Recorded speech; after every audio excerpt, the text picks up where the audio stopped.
gamers, and welcome to another episode of Express Lane, the show that brings you speedruns in 60 minutes or less. I'm your host, Tosco424, with occasional guest appearances by my quirky host. One is sleeping so adorably down here, it's super cute. But just looking at our schedule, you'll see a theme going on like every episode, and this time we are once again featuring the Blue Bomber, the master of the pew pew pew, Mega Man, and a lot of friends that are also appearing in various Mega Man titles. So looking at this, going back to front, we are ending the day with Mega Man Day in the Limelight 2. We have 20XX, we have Mega Man X, and to start everything off, we are going old school with Mega Man Any Percent all stages with Junkyard Dave. So hello, friend. How are you today?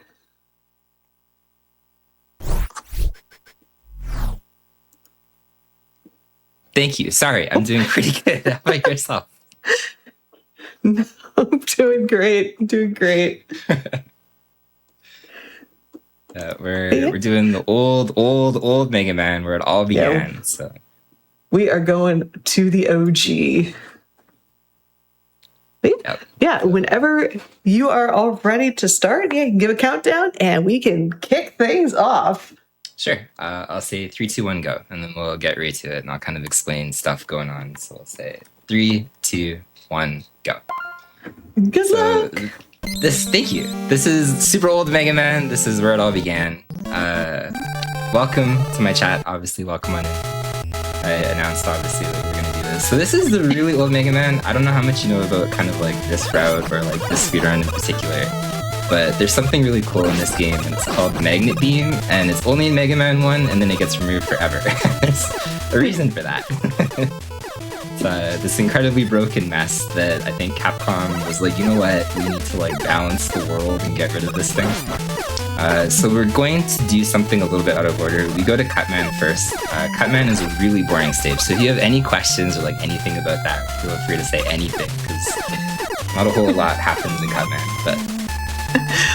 Well, I can tell you one thing that is happening for the first time. I'll just mention this really quickly because it's super cool.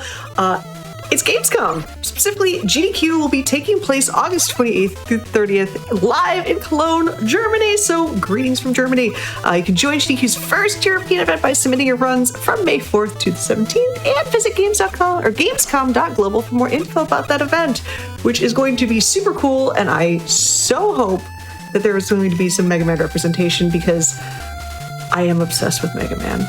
I'm terrible at them, but I love watching the speedruns. It's a really, really cool franchise from like a speedrun perspective. Like, I don't think there's a really bad Mega Man speedrunning game. Right? It's like I definitely had the Mega Man 2 I Beat the 8 Master Robot shirt, and I bought it when I first got the game, and I refused to wear it until I actually beat the 8 Master Robots. Ah, nice. And I was so proud to wear it the first time. I like that, actually.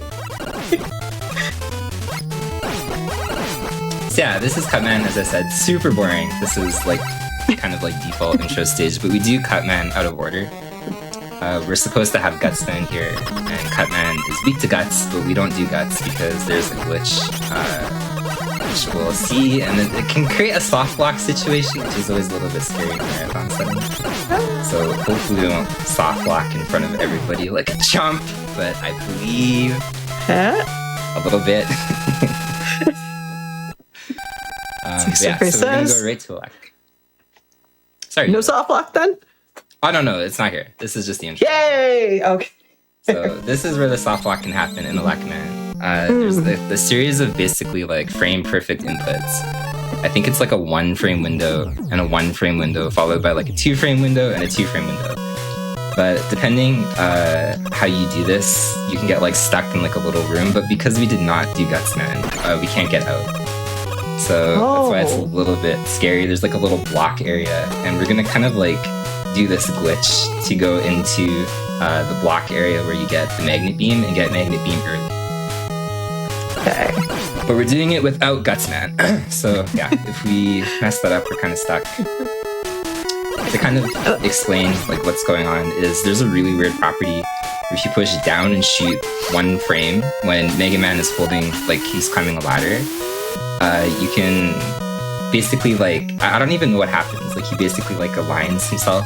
So from there, if you push up, he like transcends time and space. Like I'm not exactly sure what happens.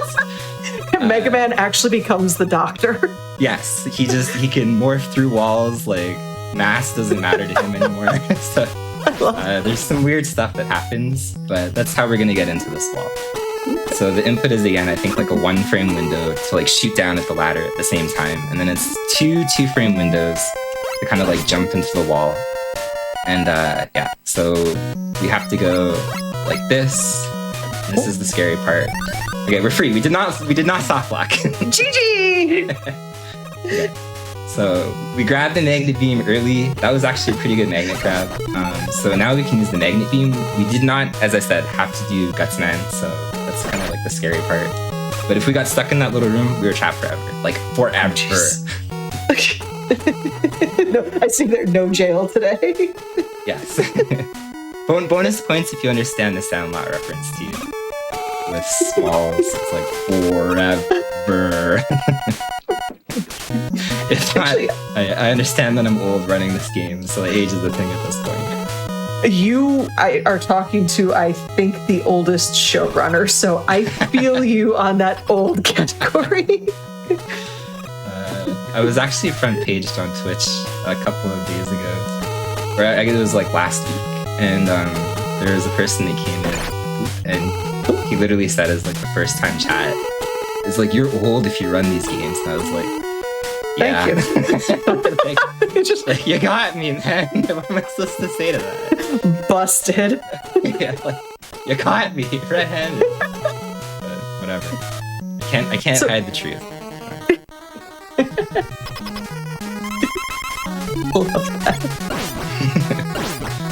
So a really easy boss fight. Cutman is Electman's weakness, so we actually do have the proper weakness this time.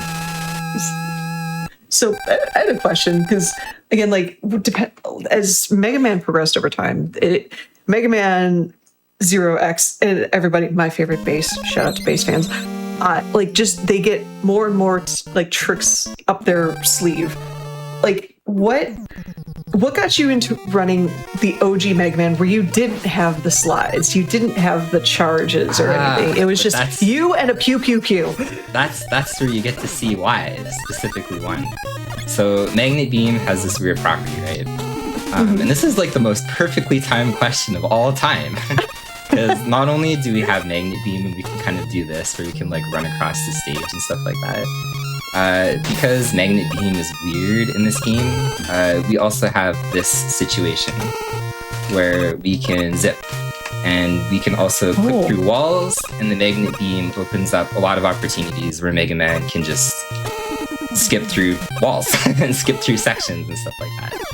So this is unique to this game in particular. The other games, like the other classic Mega Man games, do not have Magnet Beam.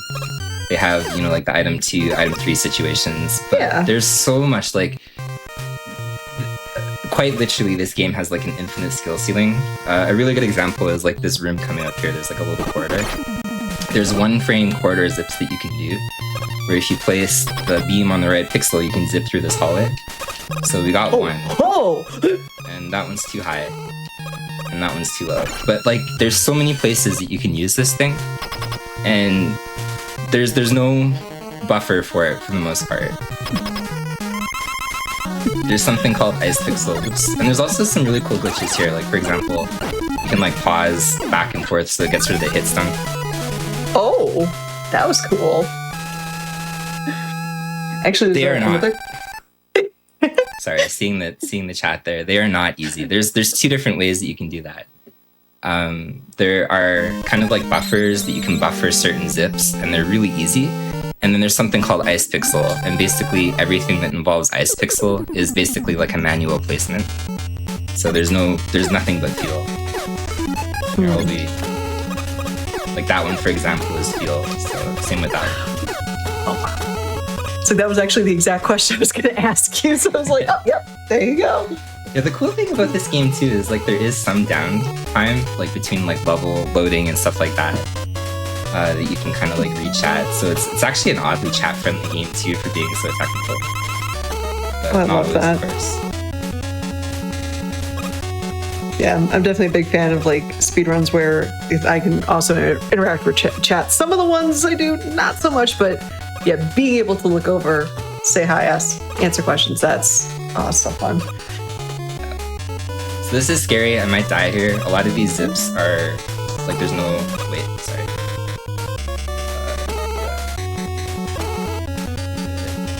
You know what? I'm okay with that. That's like foreshadowing. It's like don't try. Take the long way. I'll take the long way. But yeah, there's only a couple of zips in this game that you can actually die on. That's one of them. So wow. Just take the long way. Is it because like you get hit by the flame pillar, or is it just you load in below the lava, and the lava that's like flowing around down there is basically like instant death. Oh, I gotcha. If you kind of like fall off the platform that you kind of like load in, because you kind of skip above there and you like spawn in the lava. But if you move wrong, you just immediately die. Gotcha.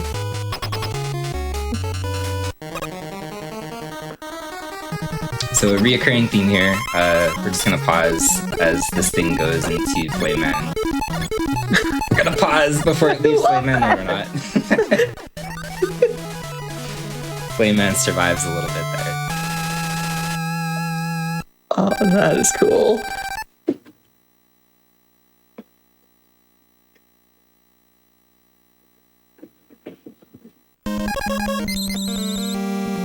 The scary thing is menuing. Like, I have to think of like how fast you have to like move over and like enter, right? Really? Yeah, no, I can kind of believe that. Otherwise, you wind up in the wrong stage and you can't really leave. Yeah, that would be a problem.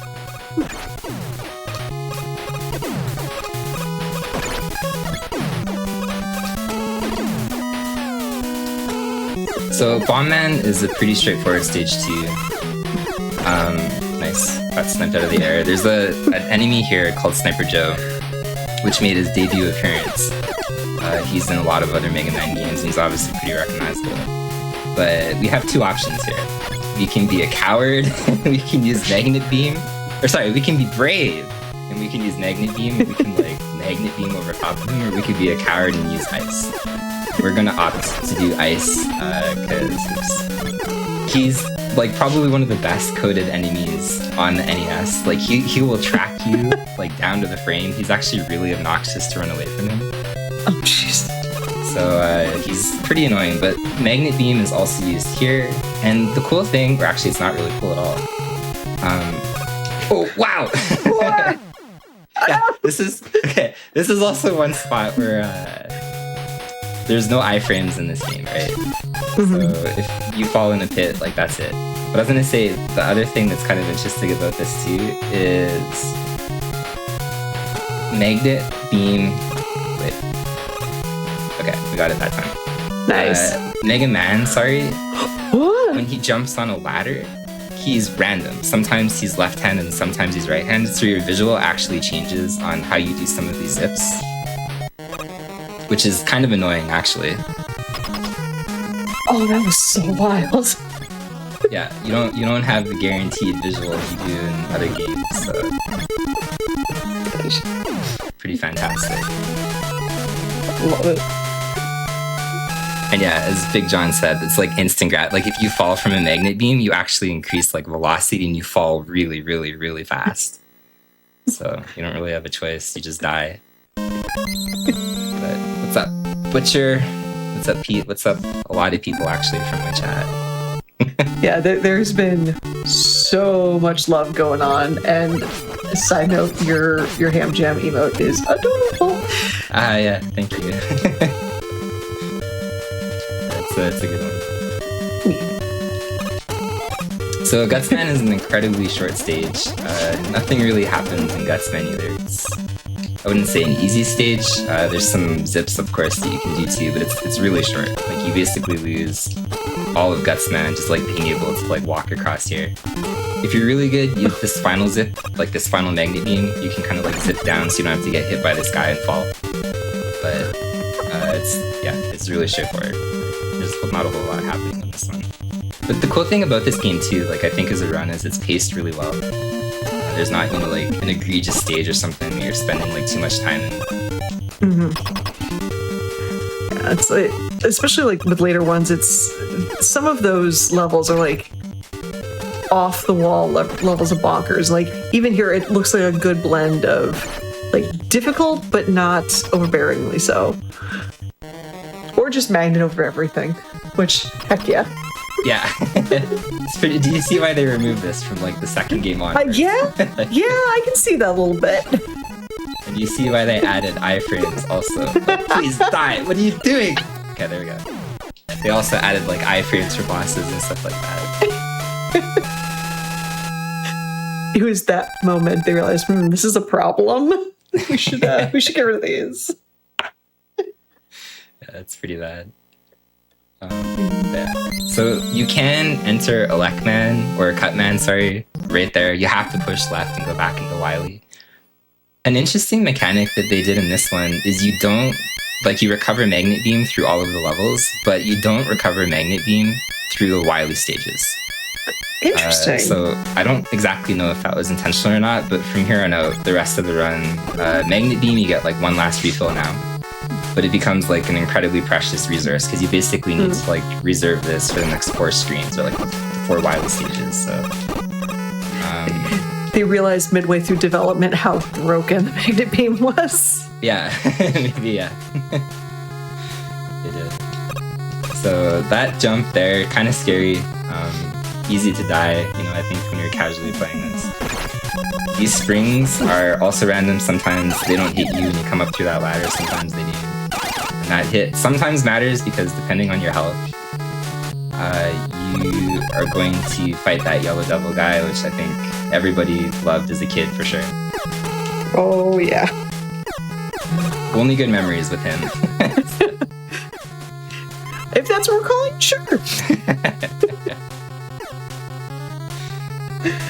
Big John referencing the butt grab. We feel that there's a way that you can grab, I guess, like the thing that Mega Man grabs at the end of the level in Gutsman with his butt. But we failed to do that. I'm sorry, Big John. We let you down. Yeah, just the way he gets hit stun, he'll like literally grab it with his butt. Love that.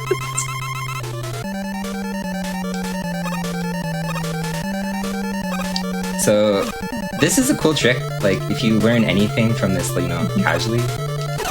Ooh, that's probably too high. What do we get him? Can we scam him? Oh, don't disappear. Okay. You don't generally have. You don't generally have the time to like shoot 2 of those beams, but yeah. Anyway, this makes the yellow devil fight a breeze, right? So this is one of the things that's really, really, really easy to learn. The pause timing is not too bad. Is the pause timing the same for all bosses, or are there little differences? Small differences. I'm actually gonna grab that. Yeah, small differences, but they're pretty close to similar. Okay. Nothing too crazy or different. But... So we're gonna grab these magnet beams and then go back down here. We have a cut refight.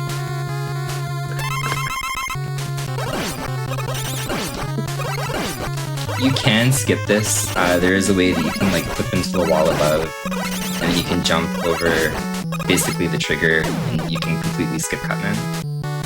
The upside and downside for that is you obviously skip Cutman. The downside is you have to skip the following boss fight too, otherwise it'll softlock. Oh.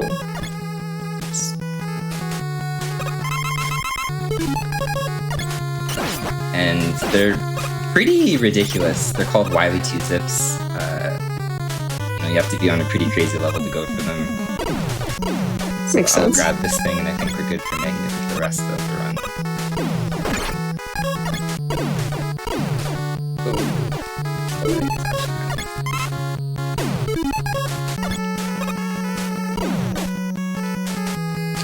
Yeah, lemons to the face, exactly.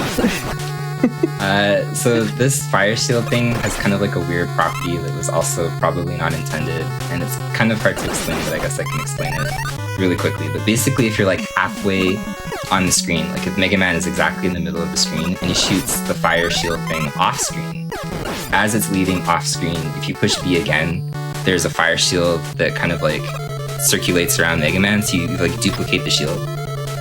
And you can do that multiple times in this boss fight and also against the Wily fight with Dr. Wily at the end to basically continuously use the fire weapon without actually using the fire special bar.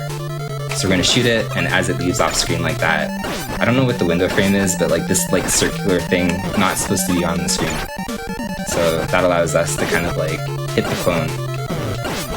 Oh, that's cool. Yeah, and it makes this fight a lot easier, but you can see the amount of fire that we use is actually extremely minimal. Because normally you would pretty much expend this entire bar using fire over and over and over. Gotcha. So I would like to ask chat to guess number-wise, a number from 1 to 6. There's 1 frame dupes coming up. So 6, you believe in me a lot. 1, you really don't believe in me at all. I guess 0 is technically a valid guess too. This is where we see where the chat lies. Yeah. Oh boy. We're gonna see exactly. Yeah, take your guesses. 0 to 6. I'll say 5 because out of those numbers, that's my favorite. So, what? Yeah. So these dupes, you can throw a block off screen, and if you push B at the right time, you can recreate the block out of thin air. So far we have 0. Hey. We have 1. We have 1. We have 1. We have 1. Whoever guessed 1, you're amazing in chat. Yeah, I think a couple 1s in there. You're also bad for not believing in me. But you know what? You made the right choice.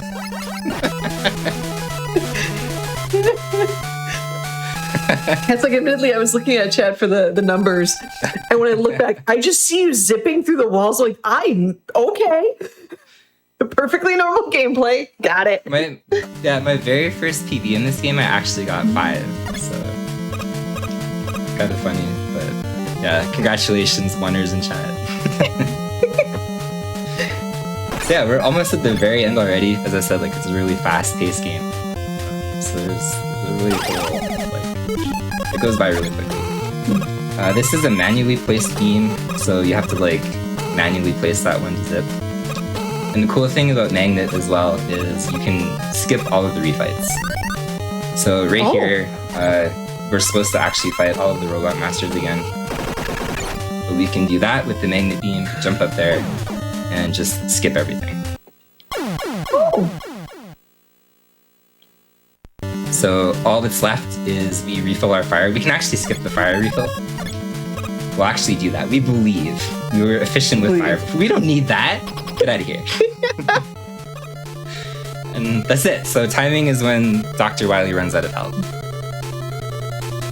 The second time he runs out of health, rather. Gotcha.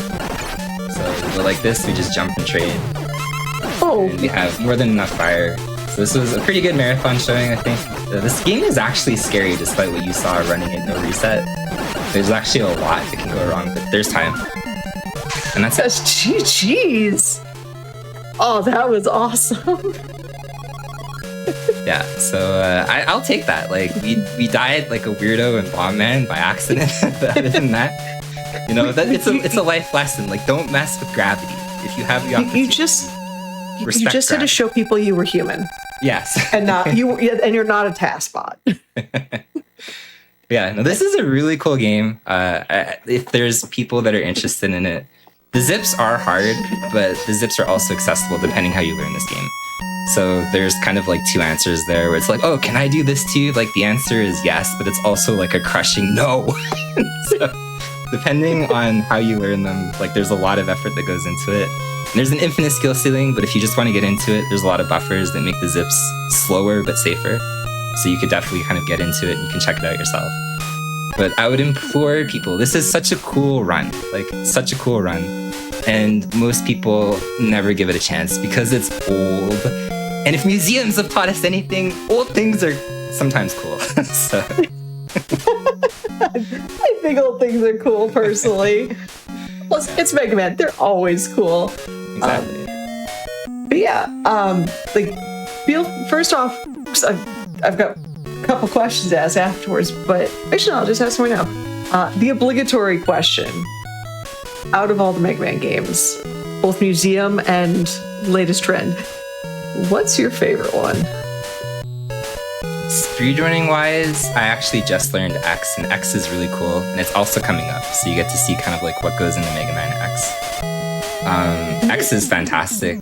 I really like this one, and I think if I were to play, like I actually learned X2 a long time ago too, so maybe X or X2. They're both very good. Okay. And 9 and 10 so, are really good too. So, another question, like, may or may not have snuck up onto that speedrun.com page of yours and checked out your awesome catalog of games. I noticed there's quite a few Nintendo, like NES games on there. So, like, for you, like, what is it about the Nintendo speedruns that keeps you coming back to them? I think it's the community. As you probably know, like the foundation and sweat and tears and stuff for GDQ is like founded on the NES community. There's a lot of NES runs early on that kind of like made the first GDQ. And a lot of the NES runs are like hyper optimized. So there's a very high skill ceiling. There's like very demanding execution requirements. There's not really at this point an NES game that you could pick up and you could route, like a lot of strats and stuff like that. Like it's all kind of like laid out before you, but it's, I think it's a combination of that, like the execution requirement, and it's a fun console. And I think like a lot of the runs in particular, they aged uniquely. Like Mega Man, I think is a better run as a speedrun. Like nothing against Mega Man 1 as a casual experience is a little bit rougher, right? Right. But as a speedrun, I think it kind of like brings a lot of life into it, and it's very good. Okay. I completely agree on that one. But in terms of speedruns, like, do you have any upcoming speedrun plans or like goals with this game or other ones? No, I had no plan to run this until you randomly messaged me and you're like, hey. So we brought it back actually just for this. If I return to it, I would probably try to get like a sub 19 or a sub 20 or sub 18. My current PB is like 2037, so I could put a lot more into it. Nice. And in terms of just my general channel, like I stream full-time Monday through Friday. So it's a lot of NES and Super Nintendo stuff, and probably NES or Super Nintendo if you check it out, but varying things. Oh, totally. And actually you mentioned it. So like now is the time to give all of your shout outs. Like where can people find you? What are you currently playing? And any other shout outs that you want to give? Like the floor is all yours. I appreciate that. There's a lot of people from my chat right now that are talking. I'm going to ignore everything that they're saying, but no, I appreciate everybody that said everything. Like Nikto's talking about Battle Kid. Like there's a bunch of stuff. So I appreciate the love of everybody that came by. As I said, I've been streaming full time. This is a new experience for me. I've never, done the full time streaming thing. So as I said, I stream full time Monday through Friday. It's a lot of speedrunning, probably like 90% of the time there. I've always been a nerd and I like the speedrunning thing. I try to do, like the high execution stuff. So we try to put like time and effort into it and, learn the things properly. But I think if you were to come by tomorrow, we're running an incredibly... We actually just like gave everybody content whiplash to like the highest degree. Because the previous week, I learned Mega Man X, which is the highest my channel ever performed for analytics. I was averaging about 160 people. And this week, we're running a Japanese Famicom game called Pizza Pop, which like minus 44 people are interested in. So we just completely 180'd everybody. So if you like the Japanese Famicom Pizza Pop game, I guess come on by. Otherwise, it's usually something Super Nintendo or NES there. Awesome. Yeah. Well, again, I love how when you said, I'm just going to ignore everything in chat. I see a that's fair and a wow back to back. So yeah, if you come by tomorrow, they act innocent now. Watch what those same people say in chat if you come by tomorrow. They're not innocent. I love it. Well, even if they are acting innocent, the chat absolutely loves you. You did an absolutely amazing job. So thank you for coming on, and keep the GGs coming in chat. And Welcome back, gamers, to this Mega Man themed episode of Express Lane. And just if you are curious on what's coming up on Hotfix or the remainder of these games on the Mega Man episode, or just curious about running in GDQ, running on the Hotfix, head over to gdq.gg/hotfix and you can check out the week schedule. You can apply and a whole bunch of awesome things. And we are going to apply that knowledge for no reason whatsoever because I'm terrible at segues. And we're just going to go into the next game, which is Mega Man X 100% with Ultra Uberness. So hello, Ultra. How are you?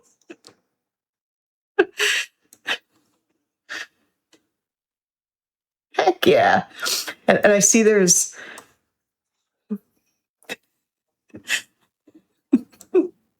Am I the loud? Hi, everyone. Starwin. If you know me, I'm sorry. Oh no! Yeah, apparently, I'm a horror game streamer about to commentate a Mega Man X game. So let's go. No, you're a variety streamer. Remember? I can't even say what stream face. We just need to start the run. We were having some chats before everything started, and everyone's He wants to eat his burger. making me sad. I'm gonna eat my French fries. They better Nah, be we good. Asian We good. kinds. We good. Hey, I speedrun Mega Man X5. It counts. I'm proud All of you. right, so I can do the countdown. It just happens when I press start. So 5. Oh, hold on. You got to press down, otherwise it starts with the intro here. 5, 4, 3, 2, 1, go. Good luck. Thank you. We. Everybody loves the highway. Let's go. I suddenly need a Are we- man. soundbite of Starwood just going, "Wee," and that's just the intro to Express Lane from here on out. Your screen transition is just we. Do not We. do not tempt And me. the reason we can talk like this is because the intro stage is boring, but it has a banger of a soundtrack. Just Mega Man and banger soundtracks are like best friends. It's true. It's one of the Yeah, first it's stages you true. to mash, which is terrible. Yeah, like right here, man, mashing is very important. And pretty much every Mega Man game at this point. I'm really hoping I get another missile, please. All right, we got bullets. That's fine. Say, So the beams matter when I- they shoot at you because you take too much damage. You have to like offset it. that makes sense. Like, again, I know things about the speedrun this game. I don't know the little intricacies. I'll explain. Highway doesn't have anything crazy. You want to do what you can to like move along faster. So like these ramps, when you go down slopes, you jump higher and you push forward along. So you'll see me jump at weird. Oh, that's too slow. You do not want health because we have to make so Vile can shoot his stupid electrical shot at us. Now I got Can't kill Vile. you cannot. Scripted fight. Yep. Oh, okay. I have to be under 4 health.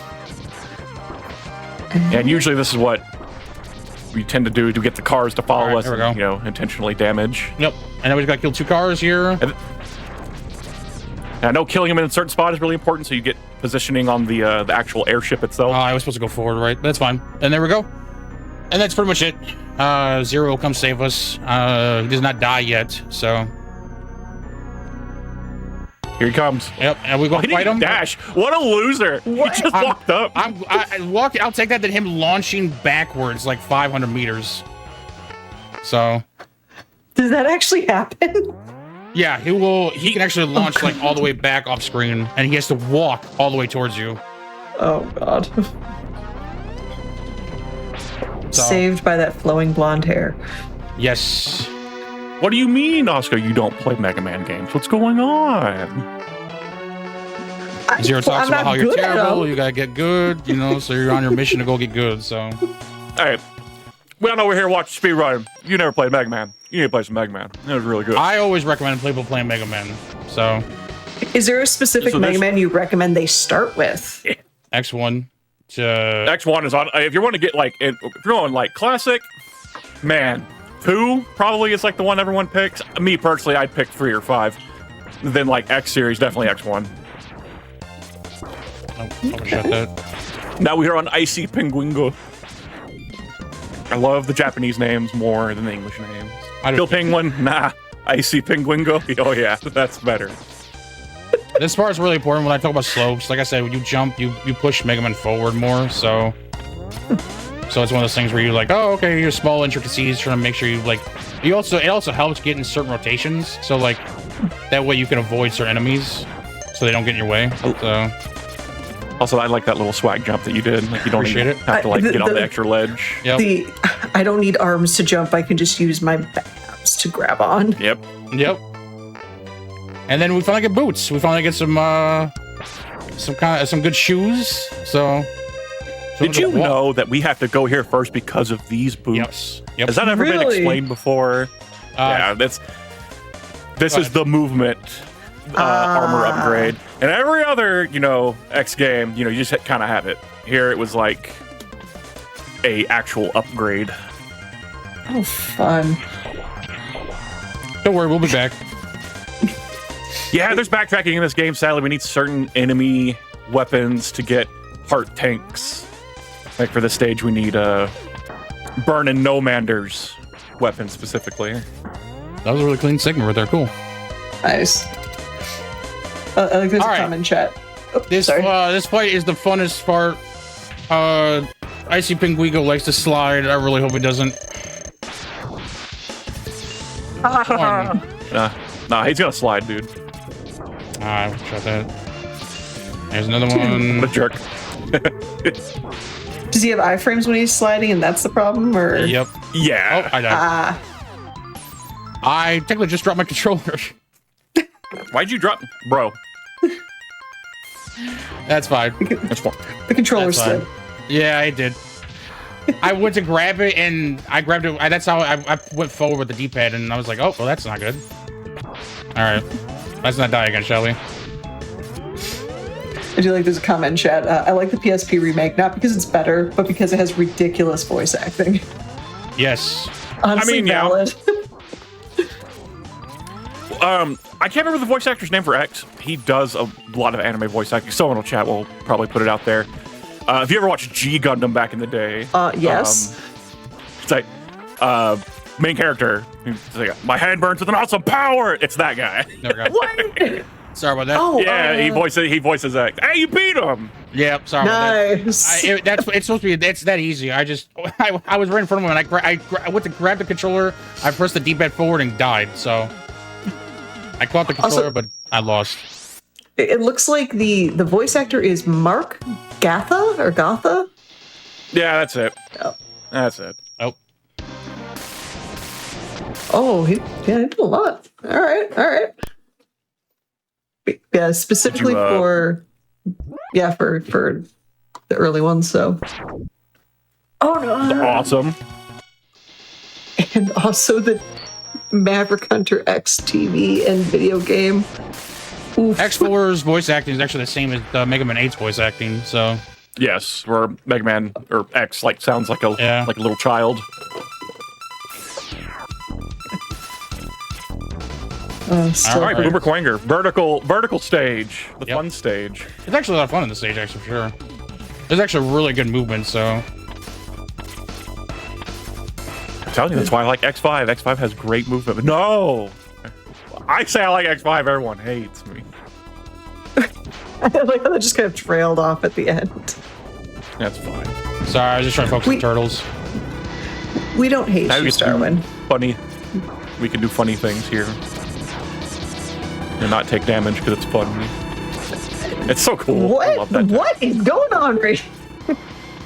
Like the sides don't actually do damage. So you're supposed to die in spikes, but when you kick off of it, it's trying to damage you, but it's not killing you. So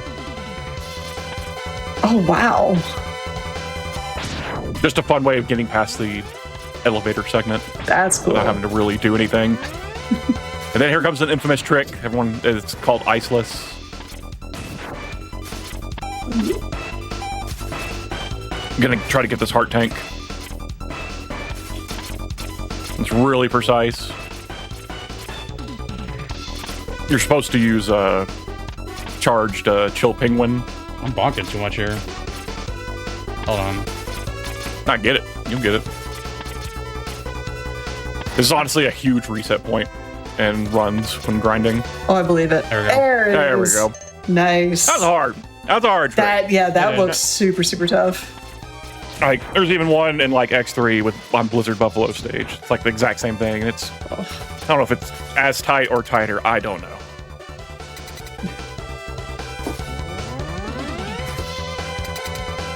All right, teleporty boy. Yeah, I'm gonna breathe for a second because I need this if I can. No, get it.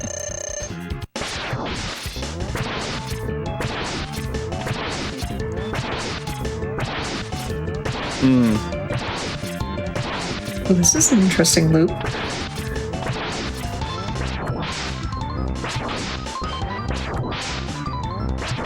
Ooh, all right, I got it. Nice. That was clean. Yeah. I didn't know what you meant because I was like, what do you mean? It's just Boomer Quinger. It can't be that bad. Fighting didn't him realize that off was a thing. that. Yeah, fighting him. Oh, you didn't know about that? Yeah. So No, you get too close, he tries to headbang you the entire time. Now he will teleport at half health. There is a time where he will like just infinite do it, but if I don't, do it right away, I miss the opportunity. So Storm Eagled. What is Eagly. oh, that's right, Eagle Lead. All right, Please let me get this. Fun trick. Let me get this at least. I practice this a lot, so this is the carpet. Let's see if it happens.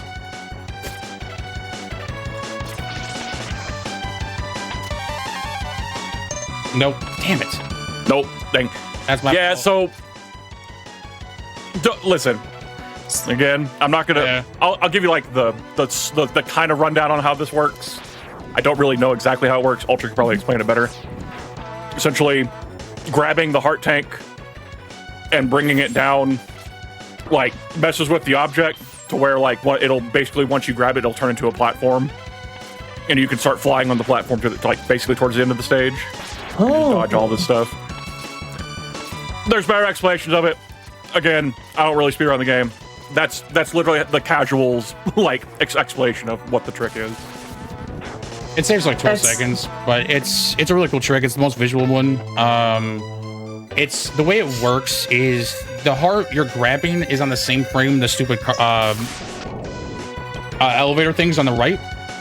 The game puts them at the same item code, and so like it's trying to respawn it. And so what it ends up doing when you grab the hearts, it puts the carpet, literally the elevator spot right there, and so you can just get right on top of it and just fly away with it. Now that boomerang is trying to return back to you, which is why you get to kick off it the entire time. Okay. Damn, speedrunner's explanation. And then there's mine. Yo, he grabbed this thing, and it turned to another object, and he goes zoom. That's my brain. Funny enough, it also works on the doors. The doors that you see in the bosses. Colonel Fats. Oh yeah, Colonel Fats grabbed an energy one time, and he actually Phantom grabbed the oh yeah. soft locked him though. Oh, wow. Yeah. Isn't that like an actual thing in like I'm Sigma not gonna state, like play in that, Sigma but- 1? Yeah. Like you finger? You just skip Wanger because it thinks you beat the boss. That's cool. Ow. All right, cool. Goodbye, Eagled. But we did pass the two hardest things so far, so I think Nice. technically the next hard thing is probably gonna be Sigma 3. So Sigma 3. Sigma 3 has door skip for Armadillo and Air Hado, along with Dom Dukin. So That's right. It's like all the hard tricks. yeah. Yeah, someone also mentioned there's apparently a lot of soft blocks in this particular game. Yes, it can. Yeah. Oh, jeez. Are there Sure. like, I believe it. Are there specific ones you have to be careful of in this speedrun, or do you just kind of avoid them?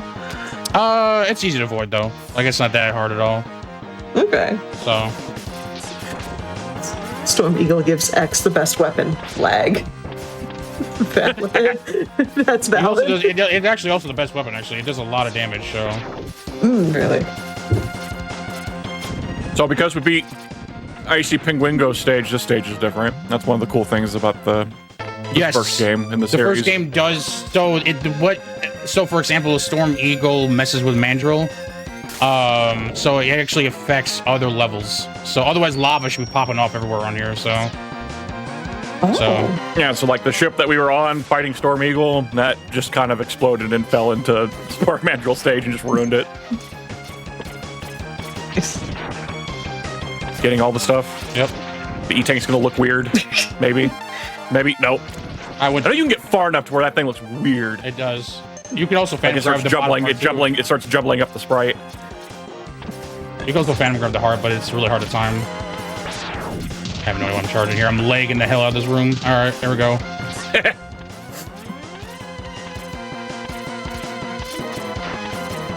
That movement is so Dr. clean. Greenman. Thank you, thank you. Nice. Now we got funny elephant. You can cut off the trunk of this elephant with boomerang, so it makes the fight worse. Don't do it. It's like half Yeah, it's like half not mouse. like weakness is the tornado, but for some reason you can use the cutter and cut off his trunk, and he gets, you know, he looks really funny. It's like he becomes like a pig. Yeah, pretty much.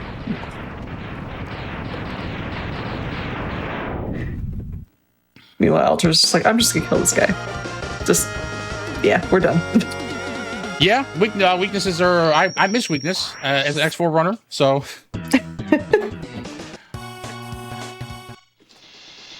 I remember the first time I was playing. I can't remember which Mega Man it was when I finally clicked that, that robots have weaknesses. I was like, my world just opened so much.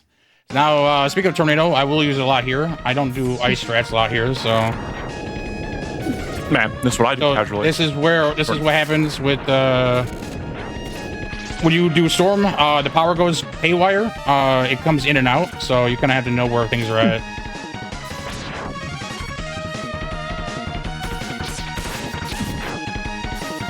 God, two-shot ice. Thank you. Nah, I just can't believe those died to 2 shots of shotgun ice. It's funny. Actually, the reason that works is because the Are you game is dash jumping? the game is trying to put those shards that it shoots out in like it's trying to reflect, but because you spawn the robot inside of them, it does all the damage. No, I didn't know that. Yeah, the shrapnel kills it too. Jeez. Oh,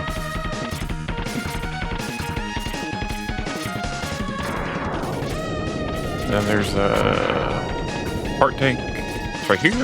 Yeah. I play video games. You should get a shirt for that. Just wear that. I play video game shirts. I play video games. Rolls into GDQ. Just I play video games. And it's just like, yeah, I bet you do. It's just my daily affirmation. I play video games. This game is Alright, really, Spark can be Manager. really hard on your hands because you can drop inputs. You're trying to do a lot of dash kicks and everything and like shoot things. So it's like, if you do run this game, just be careful. So What kills me about Spark Mandrill is like when you freeze him, it's the jump scare punch. See if he does it. Yeah, that Oh. the jump scare punch. Yeah, it's so fast. Ooh. So fast.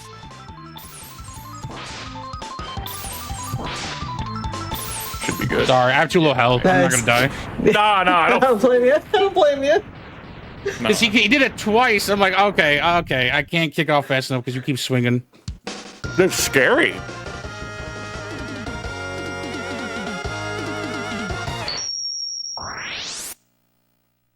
We got through like a champ, though. That's what matters. Yeah. I guess I should have said boom morph again, but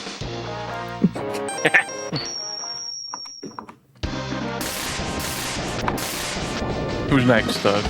Armadillo. armadillo, Armor. Ah, yeah, No. that's exactly what I would call that enemy. bombadillo, crocodilo. No, Esquire. no. That is not your generation.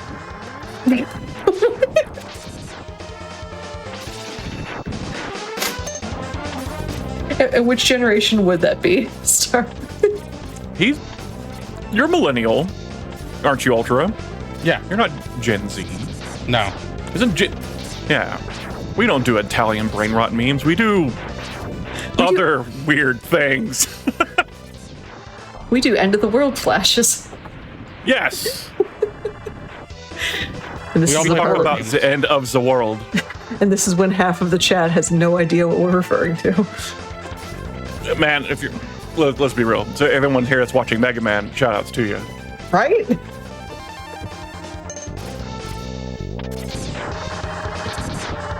Got to keep retro alive.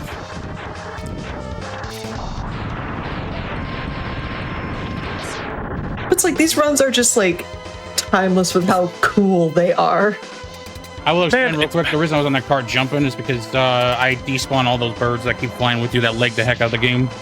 Oh, That I did know. Yeah. that's cool. I know something. I know something. That's because you play video games.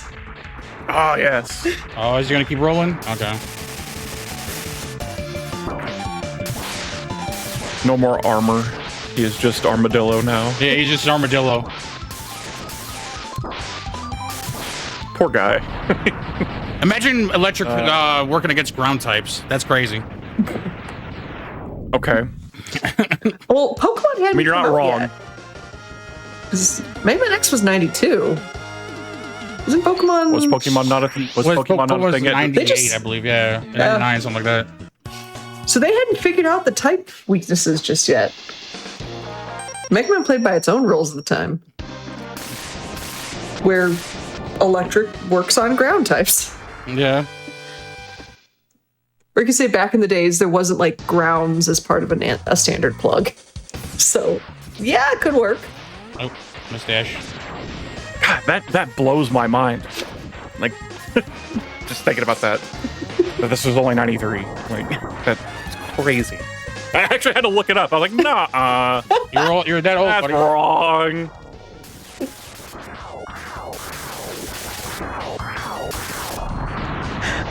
Electric attack against Big Sandshrew. Yes. That's what happened. Yeah, pretty much. Look, fire under the water. Why? I can do that. You're cheating. Dude, shoutouts to this thing for ruining a lot of my playthroughs as a child. I was really hoping I was gonna get energy there. I don't need T-Tree to be telling me that Mega Man X is about to be 25. I don't need that. I don't need that in my life.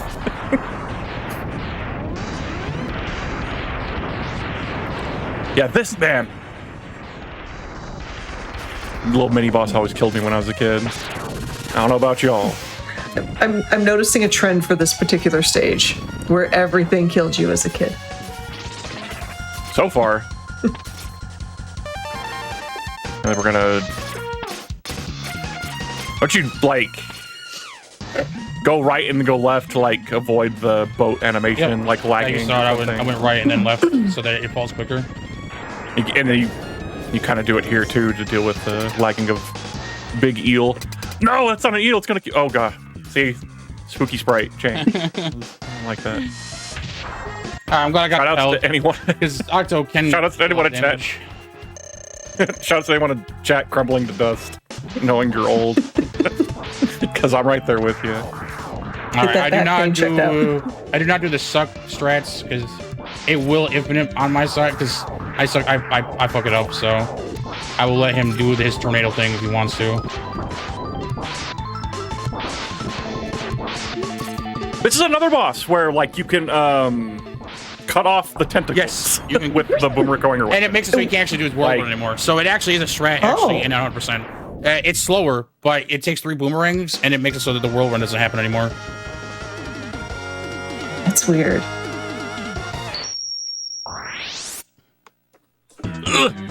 Just die. Thank you. I don't know why I thought your health was like the rolling shield ammo was your health. That's what I was like. Oh my god, you're gonna die. Oh, that would have been. Oh my god. Oh, can't you like get like stun locked forever Yeah. by Octopus? Yes, like that's he why grabs you and then like you can't shake out. The goal is to like switch to fire right away, but I still will like mash and you underflow it and it'll just suck you forever and die. Really? That, like it's caused because you're mashing too hard? You can underflow it too quickly, and it'll make it so that it. What? Yeah. That's the I never knew. I never knew the reason why. That's crazy. Like you're too good to die. That's why the safest way is supposed to be fire, but. Interesting, because how much hits it's doing. Well, it's doing every frame. So yeah. I like how this enemy gets to say, he tried. A Green Biker Dad. Star. What's up, everybody? So Green Biker Dad, you want to use 17 boomerang shots and then you just rest the dash lemons. I did not explain how dash lemons work. There's a reason why I am dashing.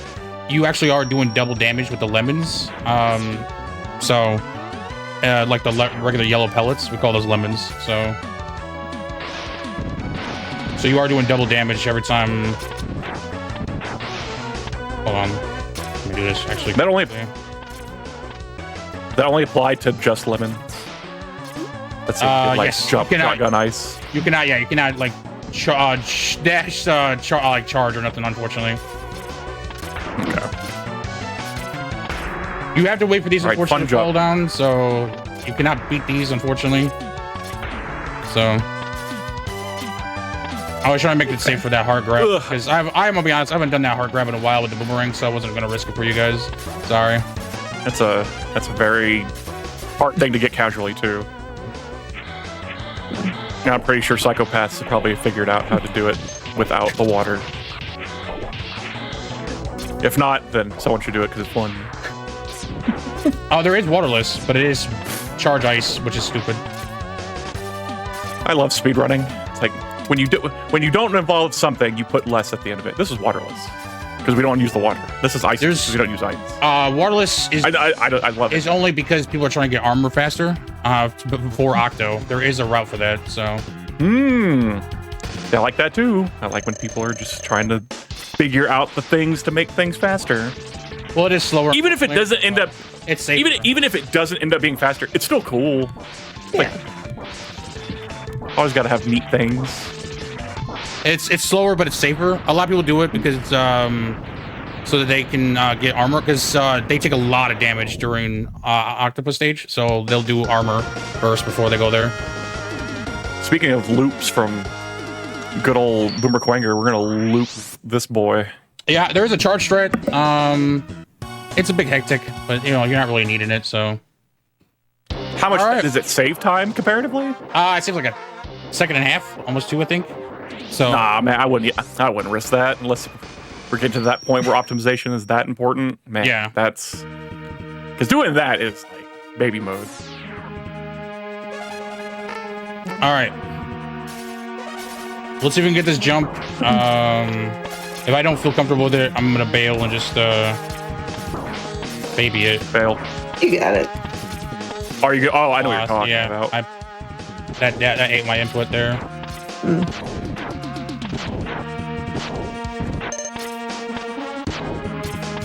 Yep. These platforms do eat your inputs, so you just gotta be careful. That's why they call it a leap of faith in this area, because it is actually you are hoping that you're like, oh, I'm just gonna make it, like, whatever. We have to fight Vile again, so we gotta take we gotta be under 6 damage, 6 health. Same premise as the intro fight. Gotcha. You can't kill him until he gets to grab you once and go through cutscenes.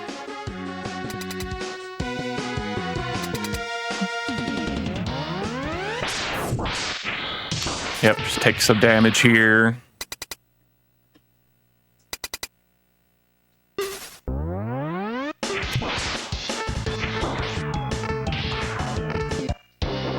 Nice. Cool. We can soft block there. We got it. I'm about to say things are going to get wacky here. So we skipped the entire. So Vile stopped talking. Zero was supposed to talk, but because Vile's cutscene stopped, so did Zero's. And we get magical health here. Even X doesn't know where he got it from. Oh. What? Yeah. He screamed with anger. Okay. That jump, though.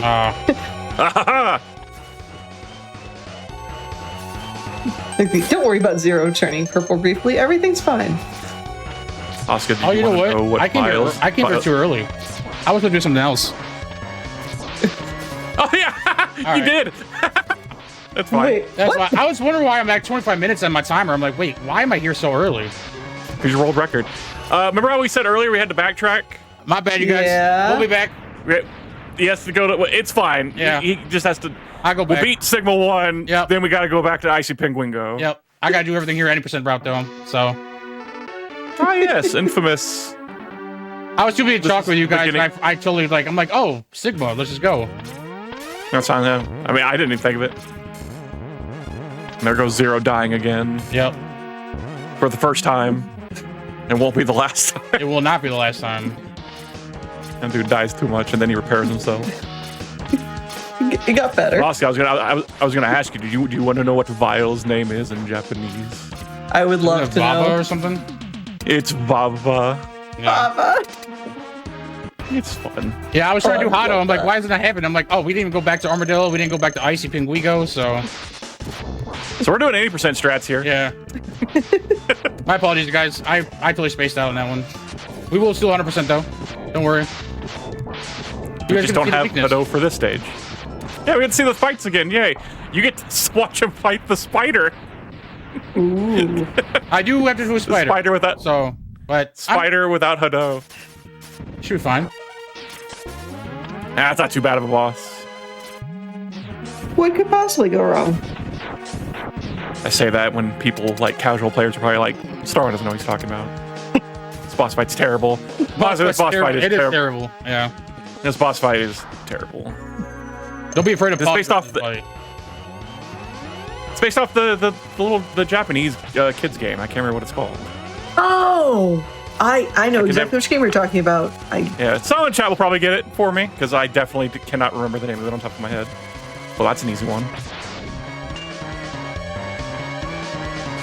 Dang, are you charge shotting and then going into I'm just charging and then just dashing toward him. ice?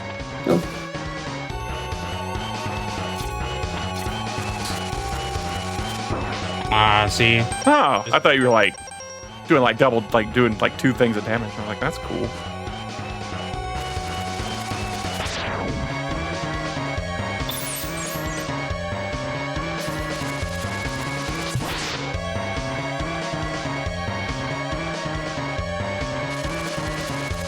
Don't be afraid of pause down here. You can read his movements where he's gonna go.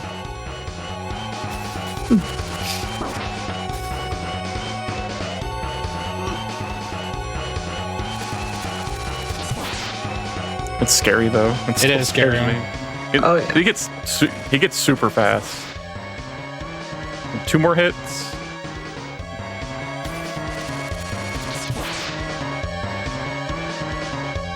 Oh, this one sucks. Oh, okay, hold on. He's in the part right now.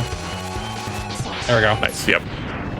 Hooray. Okay. All right, Nice. now we'll go back to get the rest of the stuff for Hado, you guys. Sorry about that. Hey, we False just alarm. wanted to show you. Yeah, We wanted to show you what Great. 80% could look like on that stage.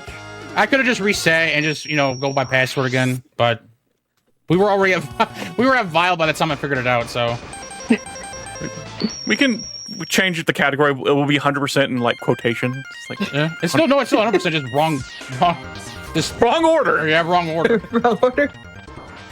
Yes, because now technically we're gonna be gonna get this heart tank, and then we actually have to go get Hadoken. Yep, 100% oops, wrong order. yep. Oops. We have to get Hadoken, and we have to get that E-tank, right? There was that Armadillo? thing behind the The bulldozer thing. bulldozer thing. Yeah. I was called the bulldozer when I was a child. A wee baby Starwin. Yeah, Relax. The only time I was ever small in my life. Hey, if you ever see me in real life, I'm very tall. Just saying. Yeah, Starwin is very, very tall. But you are a softie.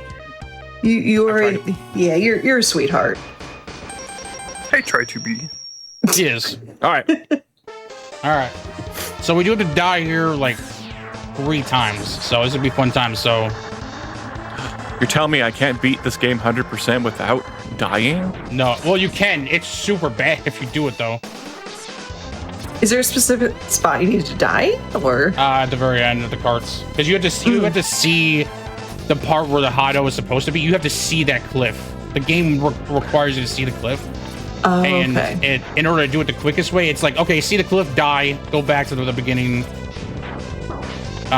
Do it like a bunch of times. So, which is why you saw me jump high to see the cliff in the first The first time. So I that don't counts as die one. multiple times. Yeah. Okay. That's why when I saw 25 minutes, I'm like, that doesn't. I'm usually getting like 31. Like that didn't make any sense at all. It's because you were about to get world record. Yeah, I know, right? Right. I found the strat that Showing no one else him his new found, strat. you know? Yeah, just don't do it. Just don't do That's the it. strat. All right, despawn birds. And then we see the cliff. And then, Oh. The right, two. The cart momentum pushed me in, so. that's fine. Let me just go back to the stage again. Yep. This is actually How many times do you have- this is what I was talking about. This is the slowest way of not dying. You have to leave the stage and do it all over again. Yeah. Oh, I guess. I was trying to think like how you would just be able to do it. I didn't know because you can't make it past like back, like after you jump over the gap, right? That gap's no, way too that big gap is to do way anything. too big. No.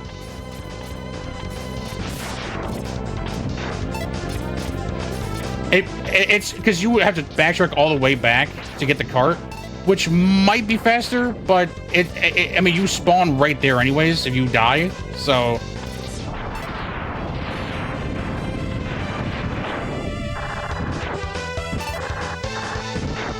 I used to be pretty good at like the quick deaths where you can see like the clip and then just like go right into the pits, but it's been a long time, so I'm not trying to like really go for that right now. So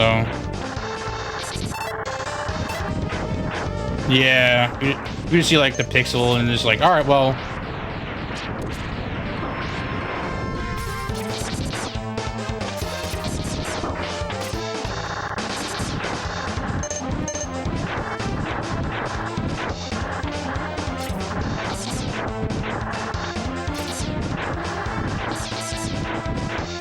This looks so cool. Yeah, you can do it die quite a lot quicker, but it's yeah. So that's why you see all those birds. It lagged like crazy. So this should be the last death, and then the last visit, the fifth one, is just like, oh, it spawns. So Okay. and then we get Hado, which is what everyone loves in X1. So which I'm on board.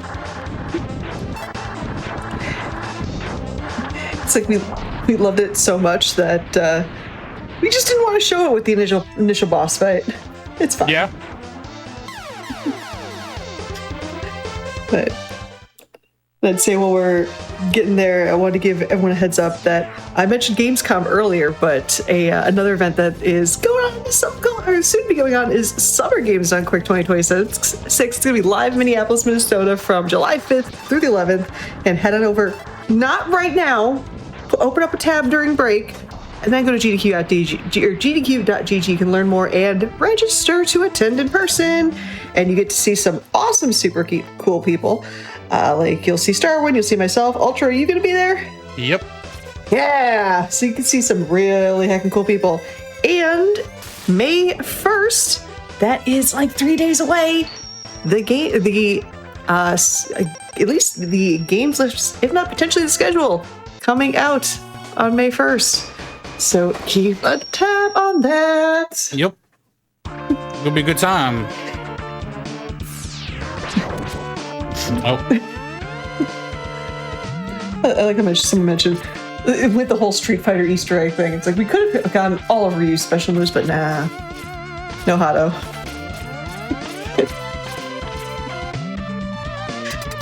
Okay. All right, Shoot. now we should be able to Hado, you guys.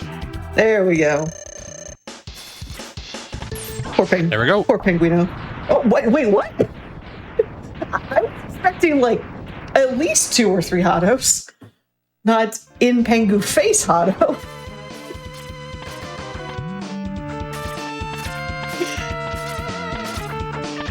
Poor penguin.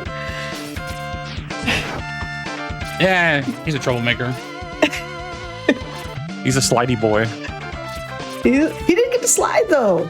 He was a stationary boy. Oh, is he stationary? I'm Okay. glad that's what he gets for sliding before. So Good. Like, you blew up my ship, man. Coming back. Nope, never mind. So Hado does not actually insta kill everything. It actually does 32 damage. So there is times where you will do. There is like enemies that will survive it actually. Sure, you can like that too. Sure, you can do 16 damage each hit. That's why there's certain like you have to be in a certain hitbox so that it hits it twice. But Yeah. special weapon you get there. Rangabanga. Whoa, everybody. Everyone's favorite boss. Well, yeah, that's awful. Hold on. Waffle. I don't have enough sting for this. Let's see what we can do here. Really? All right, this is not good. Green eye twice.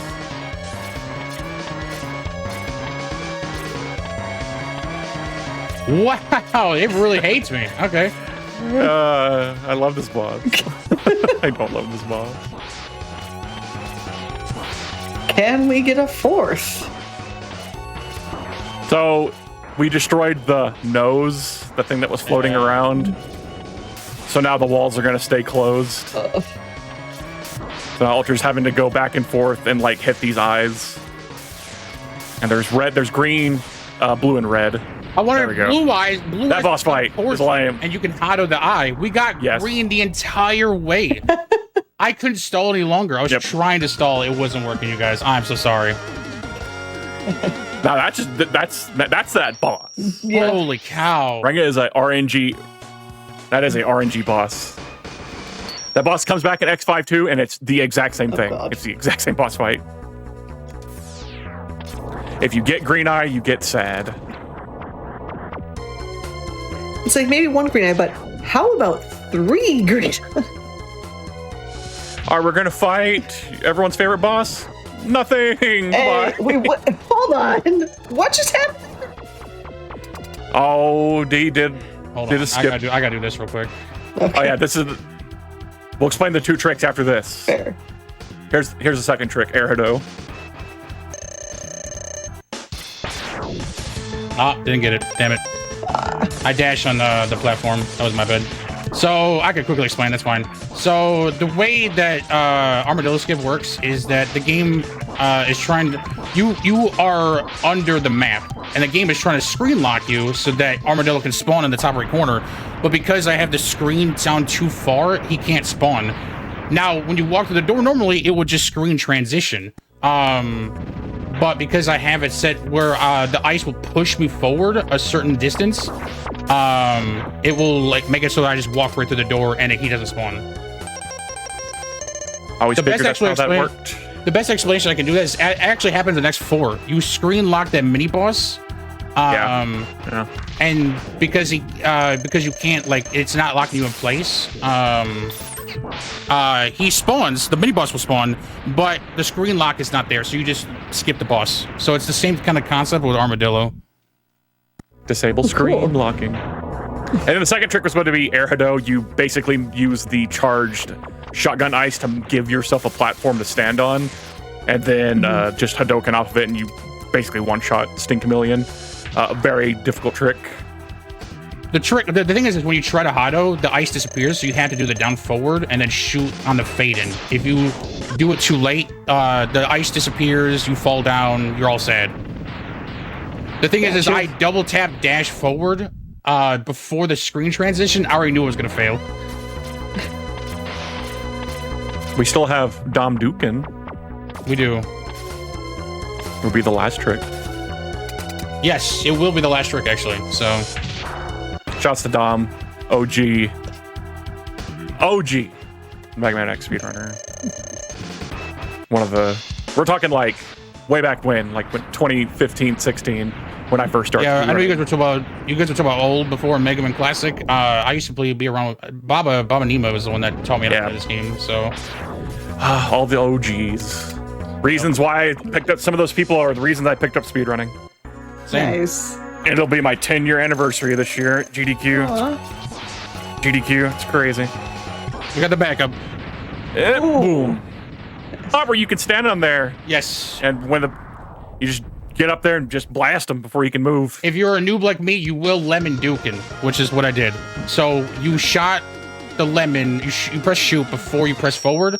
So he will shoot the lemon and then Hado. But because there's iframes, the Hado doesn't work. Yep, lemon hits. What's that boss's name again?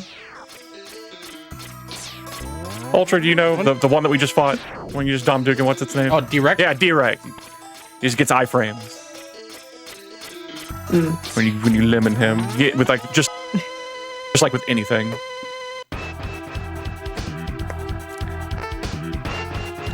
All right, technically three. Yeah, about to say 3-phase boss. First we fight Dog. Why Dog? Ah! So it was like, why you do that? Come on, Trouble. My light waver. Guy's about to go It's a light waver. John Wick with a lightsaber. No, it's a light waver. sorry, It's a completely light opposite waver. thing. Come on, Trouble. All right. I guess it's kind of is like Treble. I never thought about that. It's funny. Well, we got to fight Majora's Mask now. I mean, sure. Yeah, that's what we'll call it. So we can only hit the head, and the hitbox is actually kind of lame. Thankfully, rolling shields hitbox is also nice and big.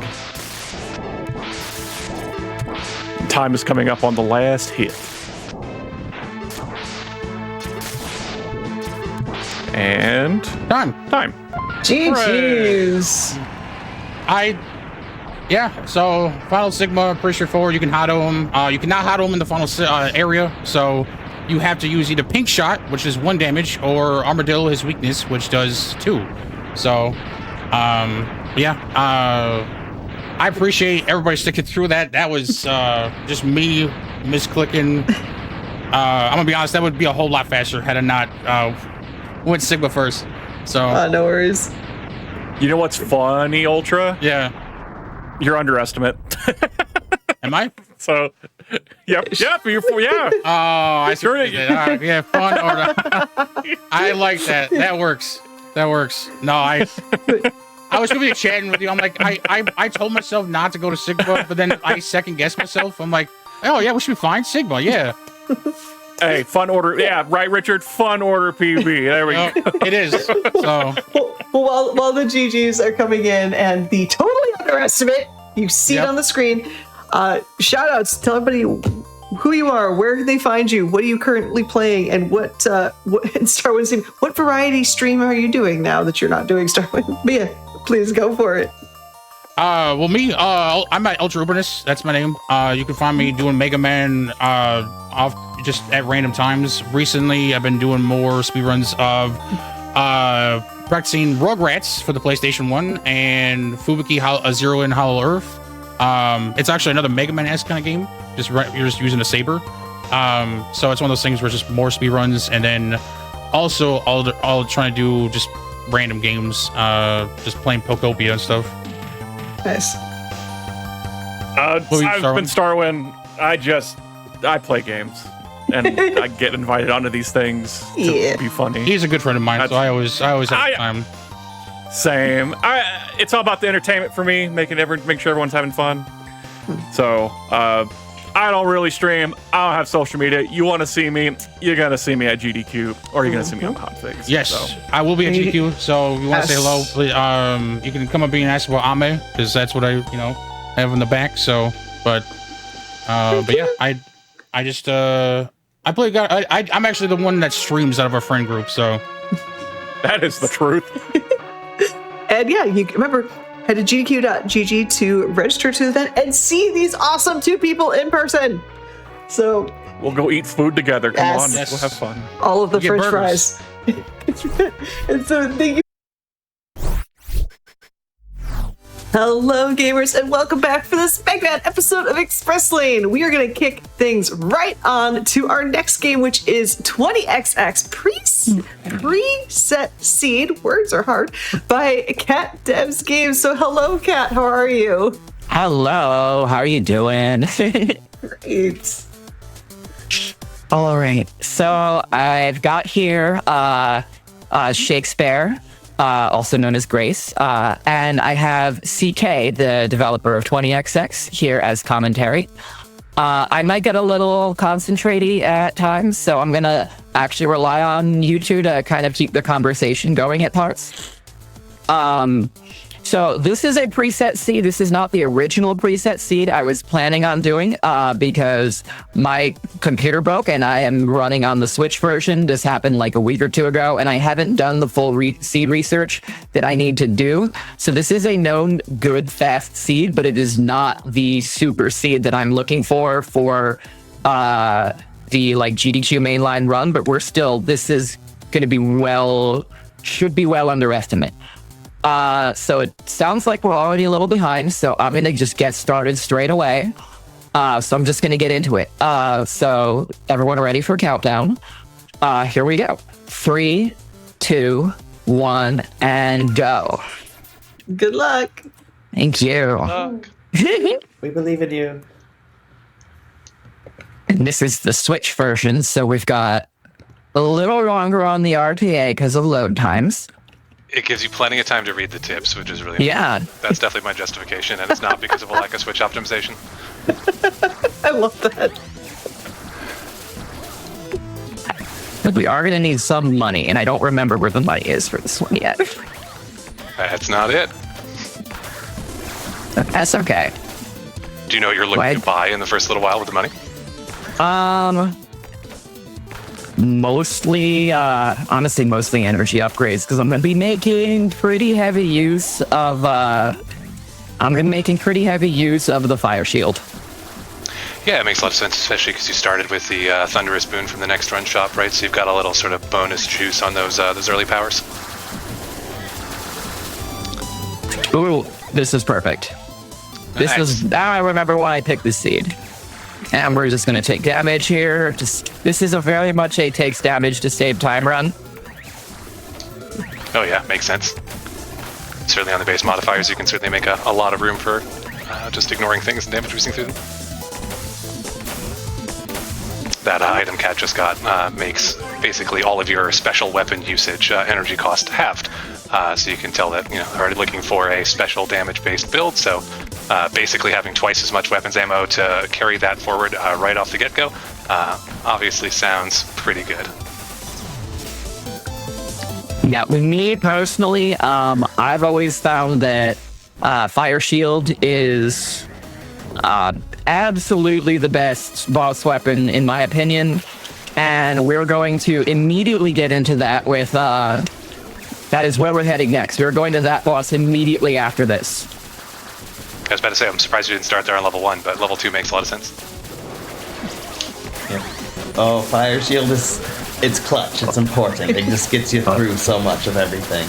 It's definitely the most, overpowered, unbalanced weapon in the original game. Definitely one of our learnings from the first game for sure. Just defensively, offensively. It just has a lot of Right. It is pretty much, you always want it. There's pretty much no situation where you don't want it, which makes it maybe a little bit too good. Ideally, there would be situations where you want certain things, but nothing that you want in absolutely every single situation, or at least almost nothing. Yeah, and that is why I did make sure. By finding what you do. I do have notes here. I did have some notes, at least on my boss order.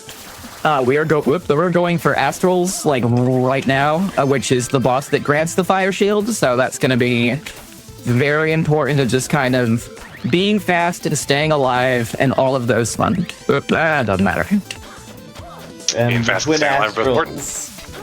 Yeah, Twin Astrals are great. They're a real pain later on. Oh yeah. You don't want their level 8 Toho nonsense. Like, I'm not into that. Like, get them at level 2 or 3. Toho nonsense. That's my favorite. Yeah, it's so good. You're talking to a shmup player here, so you say Toho, and I'm like, you have my attention. Yeah. Some of the Toho mechanics in some of the later boss battles are maybe not surprisingly not the most popular amongst the fan base, but I personally love them quite a bit, so I can't really help but put some of them in. They're definitely there, and later versions of Astrals, they're all over the last boss as well. We don't need that. Slight time loss on that, but that's okay. Nah, we're fine. Who needs it? It's a flex. You don't need whatever was in there. A little bullet hell as a treat.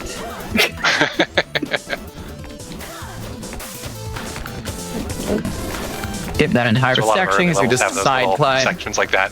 Exactly, that you just kind of skip up the side if The you. loss of glory. Yeah. Yes. I love the icon, but I also love that that's your icon on Discord. Yeah, my Discord avatar. Oh, I love that little guy. The lander's cute adorable. guy. Yeah, he's originally taken from an old NES game called The Guardian Legend. He's like the little mascot of, I want to say the company name was Oh, it's Ira, cute. that he's a mascot of. And the game itself is ancient. We just sort of used it and made it real cute. I've always thought it was absolutely adorable. Yeah. Definitely there for a little bit of a dark twist when that item reappears in 30XX, but it's just called Lander's Essence instead, and it's just Yeah, it's not cute. plus sign on It's not adorable. it's just slightly dark and very sad. Little guy. Yeah, well, 1,000 years later. Not around anymore, but his essence remains. They're just going to deboost a lot of this and just kind of. Part of why Cat's doing this earlier in the game as opposed to later, not only is the power that this boss gives you very, very good, but this boss has a kind of it's a respawn mechanic. If you kill one of them too quickly and can't finish off the other one, together, they'll get back kind up, of botched which this means boss fight, but that's okay. You're fine. 3 out of 9 health. Yeah, no, only the last. It doesn't matter because like everything's easy now. We're Right. just damage boosting through everything. We're just damaged, but only the last one matters. Next, we're doing perf. Next, we're doing perf so we can verify over walls. The nice part about the main reason we're going to this level now is so that I'm getting a gun called Vera, which shoots downward and it gives you momentum, and you can momentum your way up over walls with it, which is very nice. Basically a sub-weapon that just lets you fly. You have enough energy, you can fly over pretty much anything. Oh, nice.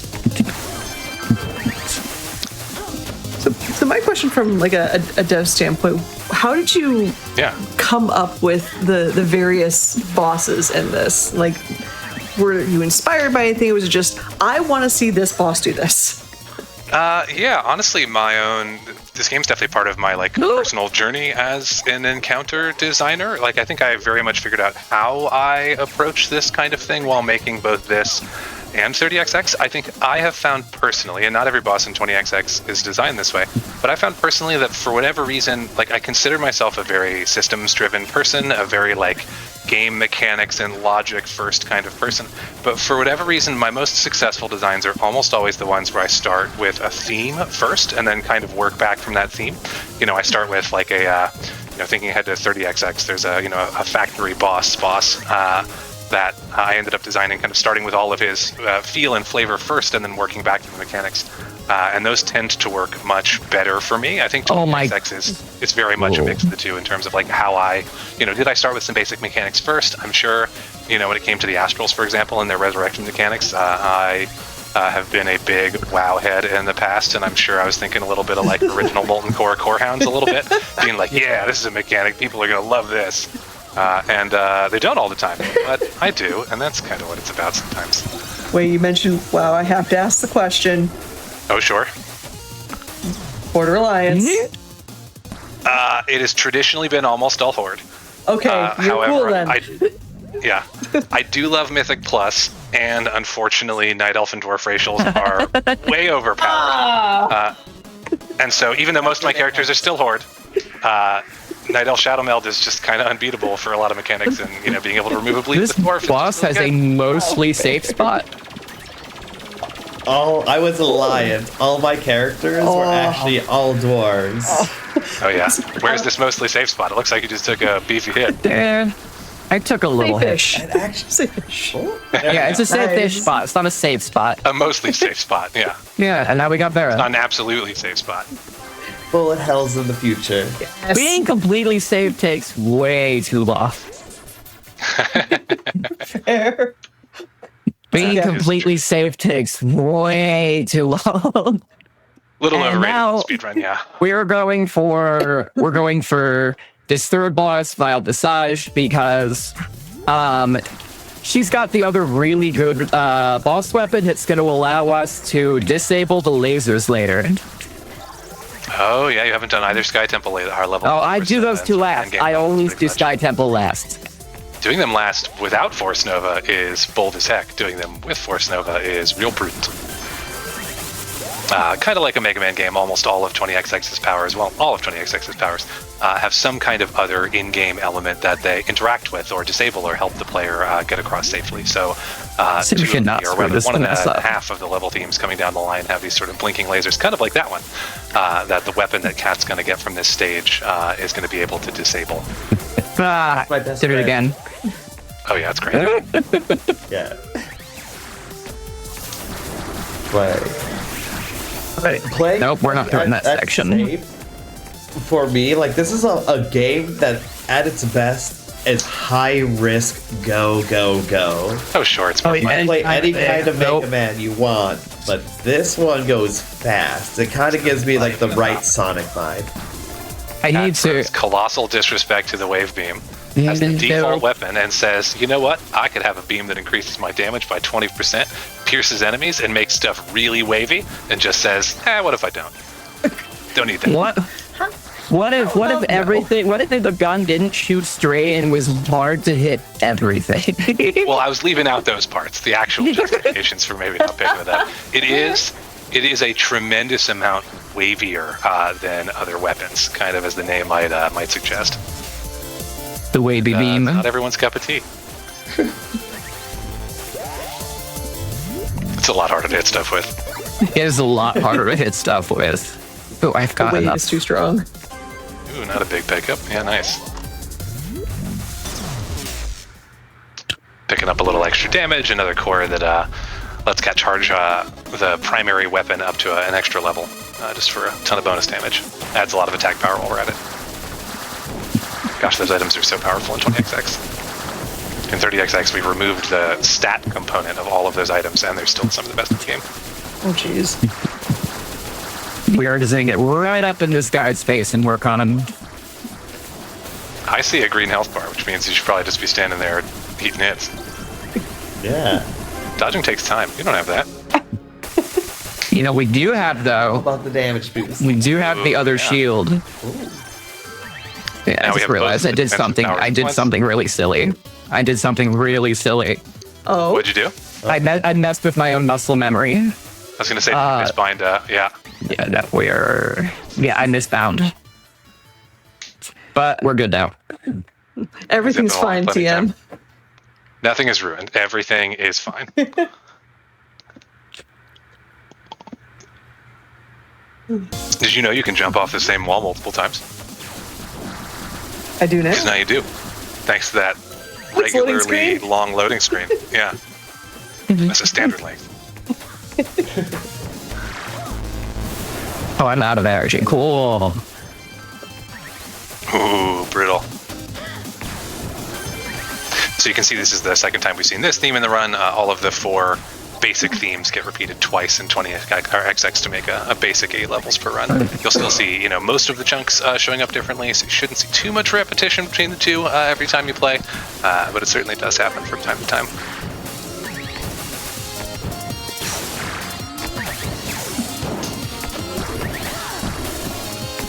Let's try not to be bad. Power here. enhancer there for a little more damage, yeah. Power damage is probably Ooh. at this point. Just plowing through. Just Yes. busting. I think 34 would be +7, which isn't half bad. Each point is a 10. Oh, I thought I could make that. Damage type. Ooh, oh. Your little tippy tiny toe just barely touched the lava. You can blame that on the wavy nature of the lava. You know what? Okay. Everything's waves. Everything is waves. Waves are everything. Not doing that. Nothing wrong.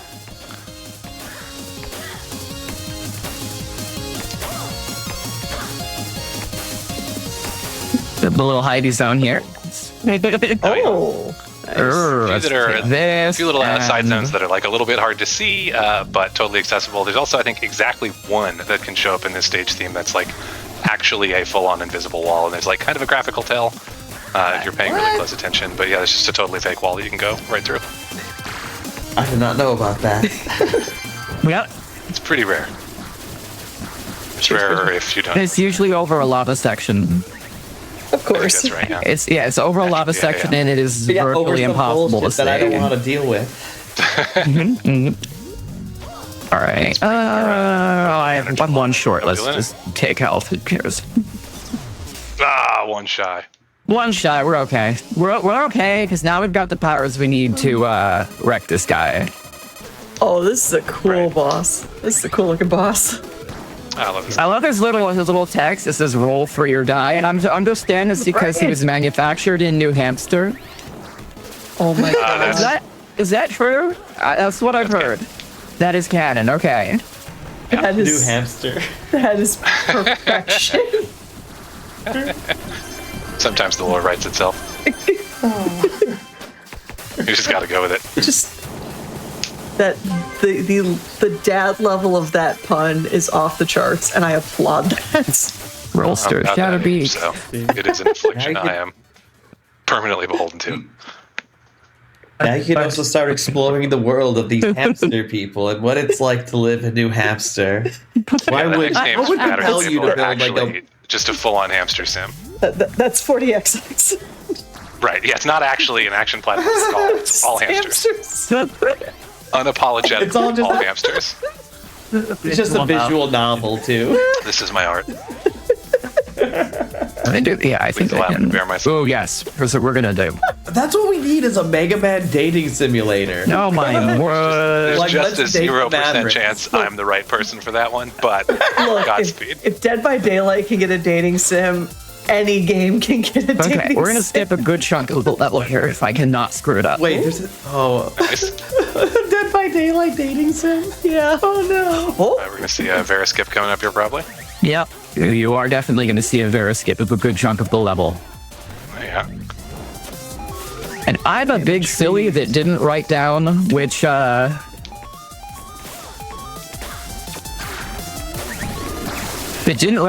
ones of these I actually need. Oh yeah. That's okay. We've got a good set going. Why's not bad, yeah. 2 off of the full Owl Hawk set. If fully assembled, it will juice all of the powers in the game even further. Nice. I don't know if that's in the cards this run or not.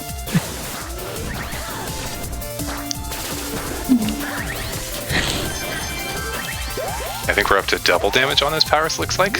So we'll be... Yeah. Okay, we're gonna take that. Yep. Yeah, that felt like the play. Almost just doubled our available energy. You can see all the way up to 28 now. We got The base cost of attack 28 is plus the owl. 28 Yes, max plus it's really the owl effectively hawk. 56, right? We've got Yeah. like 50 energy right now. We have so much energy. Yeah, we're on run and gunning at its purest. pretty much Yeah, exactly level. 7 times the base energy that a character would have oh at level 1. jeez. Dude, this point character's Which holding is all a the lot. energy. It's Yep. like, I don't know what to do with all this. I'm gonna melt a penguin. I imagine you're going to see some of it in level 9, where Vera just skips half a level. Oh, If I were a okay. guessing man. It's a very horizontal level that leads itself very well to just floating over very large amounts of it if you happen to have Vera and a tremendous amount of energy. So we'll see how much that plays into it here. Nice. Now we've got Yeah. her and Eternal Sun, which Yeah. The penguin power, that's actually the one I prefer over Vera. I'm not Penguin gonna power is imply great. Much. It does so much utility once more. It's a great weapon. It's definitely one of my personal favorites. I honestly, a lot of it for me is I'm in love with the sound effect. There's like the kind of shattery glassy effects for the crystal shards when it hits the wall. So Splinter Frost is aimable at 45-degree angles or straight, and when it hits something, it sort of fragments into a bunch of extra shards that fly in the opposite directions. And just the sound effect of all of the little shards, clinking. yeah, together it's is just delightful. fantastic. Oh Shame my we won't see it God. here.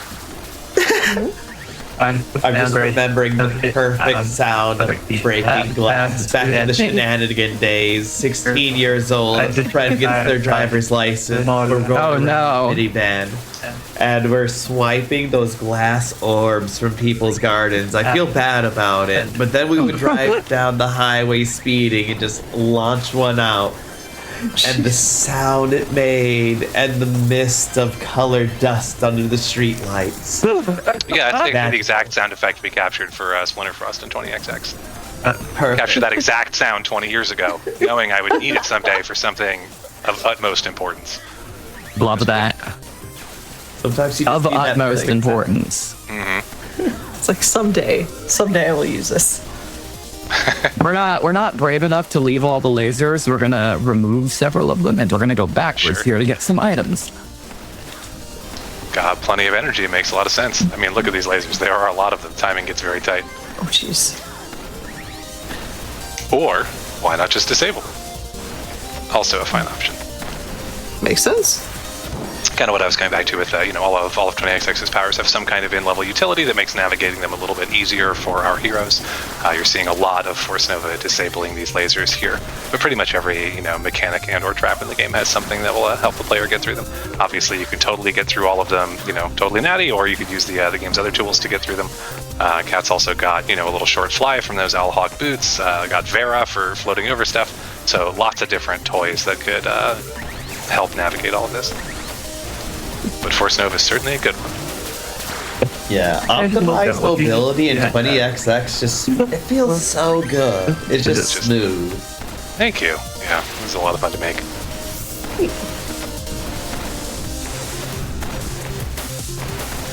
Very much just something designed entirely on taste. This feels good. Oh, a little, slightly higher fight, a little more move speed, slightly higher dash. You know what? I don't want any of this. You've already got a couple Zephyrs, so I don't know that a third one would do you too much good.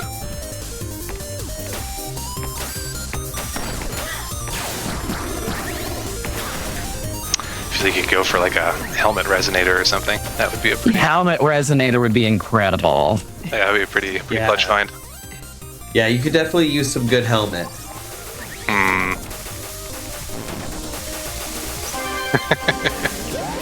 We're saying PG. That was a joke from Spaceballs. Mel Brooks. Oh, yeah. 2 tokens into another Thunderous Boon. What a pickup. That's another 6 power strength there. Probably bring the total up to 16, I want to say. Oh, jeez. Which is a pretty darn nice boost. Probably going to see Kerr get shredded here. So you can see Vera's special ability against bosses, in addition to letting you fly over stuff, is it specifically reflects Kerr's little big cube quint laser weapon. So you can see all those big hits for 72 or so when they come back in contact with him are doing pretty big damage. Donk. Nice. Down it goes. I'm gonna grab that. Oh, he's a real jerk when he's like the first or second boss. Where it's like, okay, I guess I'm just gonna be jumping around bullshit. I'm gonna use exactly 1 quint laser shot, maybe 2, but that's enough to take it. I'm really stoked to see where those 2 shots are going to be used, because I don't actually know off the top of my head. I feel like that's like I should probably be able to figure that out. So I'm very curious. I'm trying to over damage on Dr. Flat Oh, cycles. final boss maybe? Yeah, I'm trying to over damage on Dr. Flat so that I don't have to do the 5 cycle. Yeah, because sometimes you can get a 4 or even a 3. I've seen 2 cycles if you have obscenely high stats, but yeah, with like super contrived run power. It would be a Hysteria run, which unfortunately because I had to change machines that I was doing this on. This isn't the perfect seed that I wanted it to be. For sure, yeah. Brain food lunch here is incredible. There are a lot of prototypes that we're not seeing here in the run that give the player some really powerful stats or abilities, but usually cost you something pretty gnarly as well. One of which is called Hysteria, which makes it so every single passive you pick up is just straight up doubled. So you end up with basically twice as much juice by the end of the run, which gets pretty broken. I do need this though. There are still things I need to buy. Oh yeah. We're not doing that part. It's a number of nuts.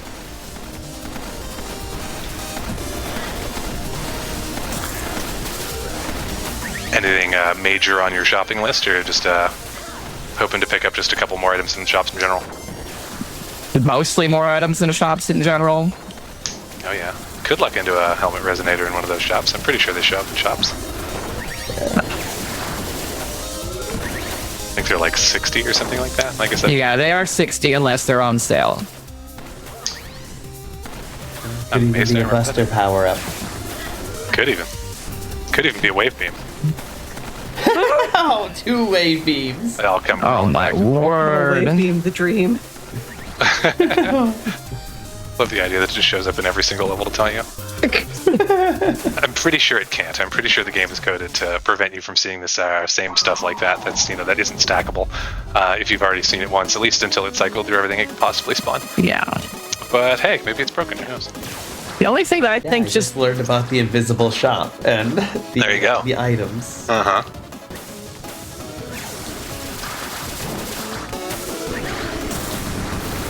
See if we see a little Force Nova weaknessing here. Yep, there it is. Ooh, whoa. Force Nova's boss application. So that was the Eternal Star boss, and his scoop is that every 25% health, I want to say, he summons just a giant wave of little bats to sort of swarm after you. And his weakness is the Force Nova, the weapon we got off of the big face boss earlier in the game. And what the weakness does, instead of just straight up killing him, it causes the Force Nova to chain react through all of the bats. And so if Cat times the Force Nova just as all of the bats are spawning, you just see this cavalcade of explosions right on the boss for really big damage. Which is why that boss melted in like, I don't know, a couple seconds. So here we are in level 9. So instead of having a, fully distinct sort of end game here, we've got kind of the first level that kind of takes all of the platforming mechanics from the rest of the game and kind of ratchets them all up to 11. So it's basically, all the other parts of the game have, various chunks that can spawn in easy, medium, and hard difficulties depending on where you are in the game. And here we combine them in lots of ways that weren't seen in the earlier levels. We take mechanics that were in, level A and level B and squish them up together in a way that the game never would have been able to present them to you before. But of course, they're all only hard chunks because they're right there at the end of the game. And so this was the section, or at least, one of these sections I might expect to see a bit of a bear flyover. But we'll see if Cat is saving it. Yeah, no. A little bit down the line. I'm trying to manage my energy because I don't have unlimited, and I haven't touched terra firma in a while too, and I don't want to lose tons of progress. Yeah, really clutch. So the game resets your respawn point. Should you fall, should you touch lava or a spike or anything, the game will reset you to the last sort of safe ground it knows that you touched. Which means, of course, if you use Vera to fly over half of the level and then accidentally do fall in a pit or something before you've touched safe ground, you could be warped back like a dozen screens. Which is really fun when you, really fun when then you're running out of energy. Yeah, it is unfortunately a time loss to blow all of your energy and then reset back 12 screens. Yeah, it's real sad days at the rave. I think that's what we call it now. Like our energy. Love our energy, hate going back 12 screens. Honestly, being at the beginning of the level then with no energy is a lot scarier than anything else. Oh yeah, for sure. Because this level's fine, but this level without powers is a bit on the fine, but it's a bit on the rough side. You've got the advantage that all the lasers would still be broken, of course. But yeah, having all of these tools to plow through the level and then having to be way back without any of them is okay. That's for sure. We're gonna stick with that. Another thunderous boon. Wait, was there a juiced reserve that you left behind? I didn't see. Don't think so. I might have misnoticed the icon. Go back on the pod. No, we'll never know. I'm sure it was something.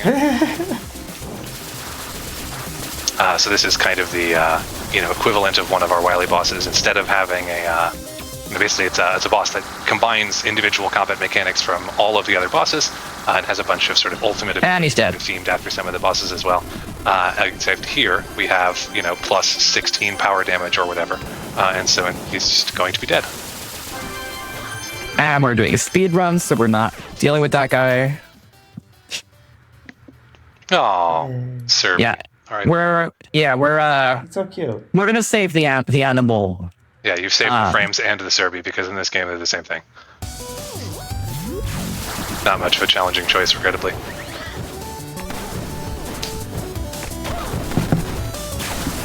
We like our digital animal friends too. Yeah. Now we're in level 10. It's the final level of the run. It's honestly a bit more of a victory lap. The game's difficulty curve is pretty deliberately like level 9. The level that Kat just finished is sort of level. It's definitely the one. This one's like a bit of a victory lap. It's let's use all the awesome powers and weapons and stuff we've acquired. It is just a giant enemy show basically. The platform. I always found this level to be good in terms of like this is the farming before the final boss level. Yeah. It's a bit of a catharsis level. Just take all your cool toys and blow everything up on the way to the final boss. Yeah, just don't run out of energy and you're fine. Yeah. Yeah. Oh yeah, you're in great shape.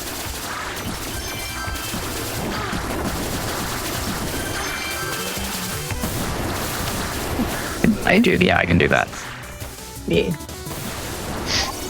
We even get to see the little snakes just vaporize. They have like enough health that you see their heads break in 3 different stages, but you just blow them up kind of all in one go. Oh, little snakes. I really love his enemies. Yeah, snakies. 20X's artist, Zach, really did a really phenomenal job with those.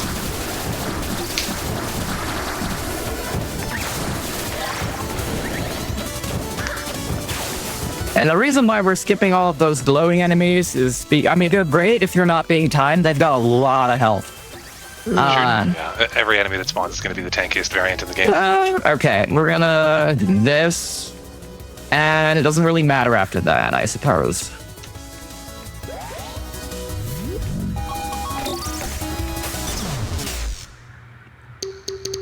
Okay, we're gonna take this. Oops.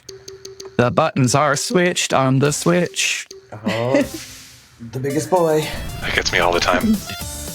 Select and back being flipped whenever I go from an Xbox controller to Switch. Now this has got some fun RNG, because this has got the what section spawns RNG, which I don't think is seed-based. It seems to be some other RNG-based. I think it is not seed-based because I don't think it's properly seeded. I think that's probably true. I don't think he pre-computes what the waves are going to look like or anything in advance. I'm like, Switch, why you do this to me, Switch? The dreams of the 4 cycle fade slightly. That's okay. So, scientifically speaking, like, was there any, like, intended, like, applications of this giant crab robot thing? Yeah, you're looking at Squash and Nina. Yeah, just combat. Pure combat. That's science, babe. You can see the boss's health bars here is represented by the little row of lights underneath his little capsule. I was playing this game for months or longer before I ever noticed that. Oh, wow. Yeah, I didn't notice that. Charging. The combat, he, smashes the health bar out of the way. I always love that. Okay, you see how he ran away super fast like that? That's because I overdamaged him. This boss, he will run away every time you do at least, I believe it's 20% health damage to him. Yeah. But he doesn't reduce the damage to exactly 20%, so if you can over damage, you can get up to like 18, 19%. Charging. Goes blasting. Oh, wild. The big skits. This game has really easy sections. Oh, what? Yeah, that was pretty good RNG on this, yeah. Yeah, that was really good. That's good because it's not. It's like, here's just a kitchen table and some snacks along the way, dearie. Yeah. Rip the 3 cycle though. That's okay.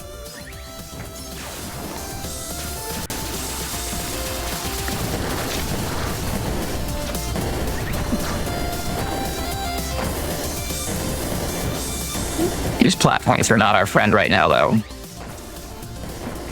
I heard you had easy patterns and was like, Bonk.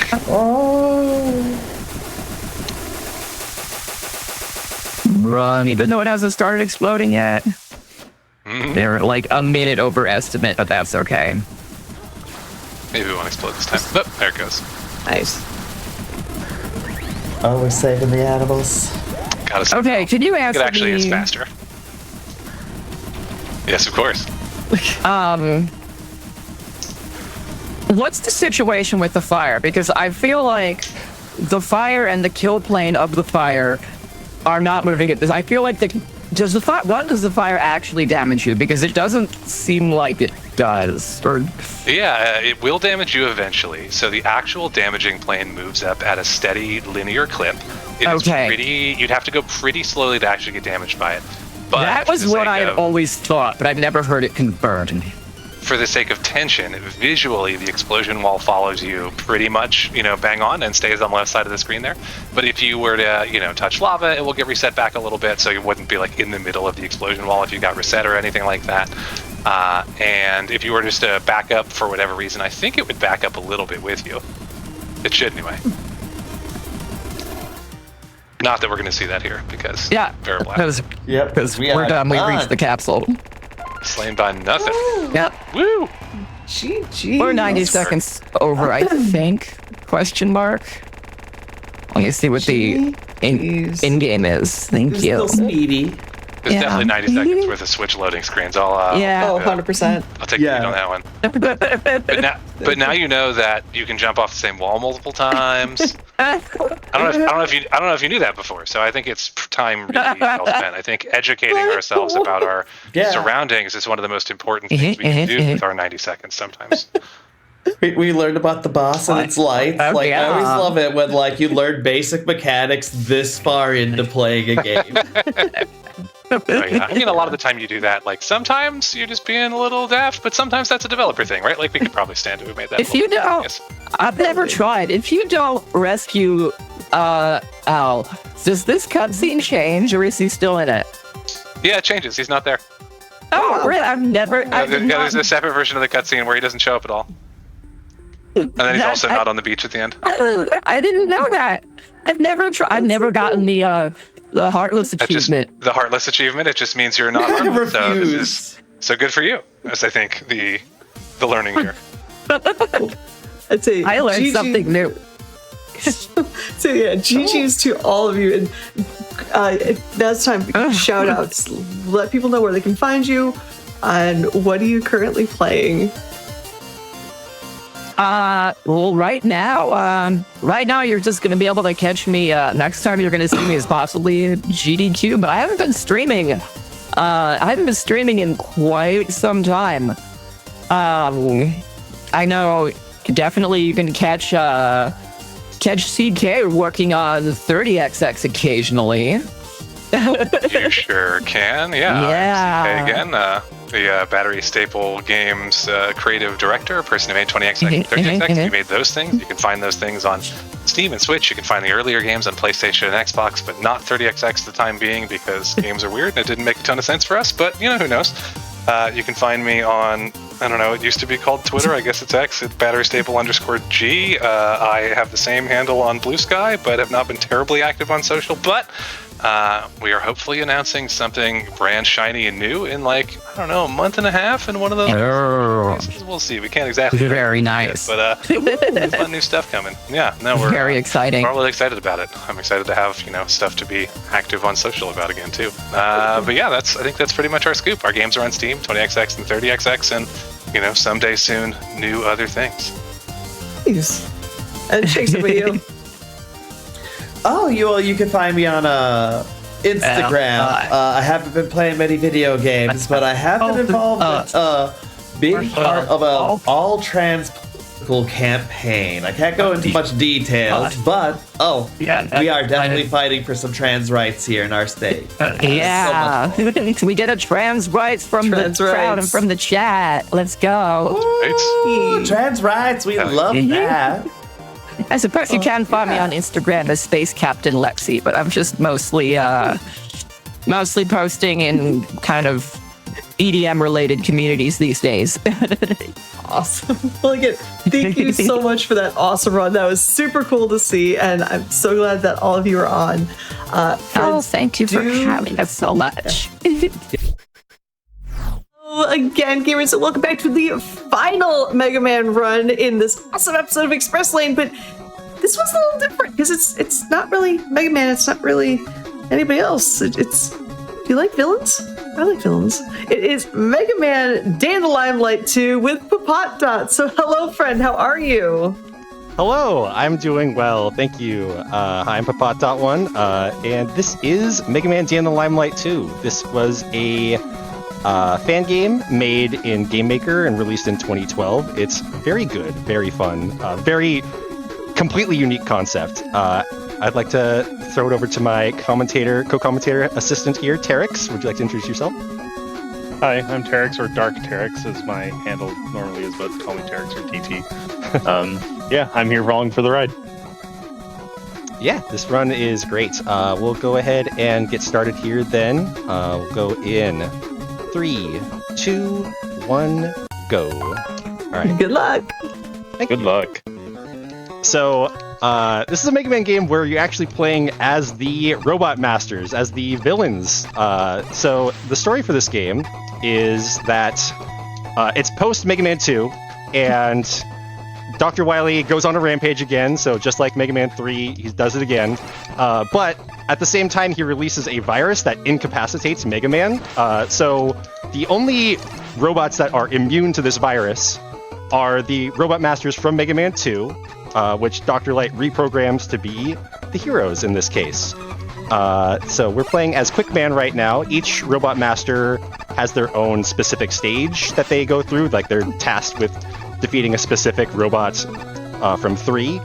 And so that becomes our weapon unlock order, is which Robot Master we get to unlock for the rest of the stages. Quickman is quick. Who would have thought? He's fast. He's who knew? Yeah, Shocking revelations. We want to go here first so that we can unlock Quickman for the rest of the game, and it just is really handy. Quickman not only is fast, but he has a really tall jump, and his attack is short range, but it's spammable. You can have 3 boomerangs out at a time. His downside is that he has really long knockback and really short iframes, so it's really easy to get comboed to death when you're in the middle of a bunch of enemies fighting you.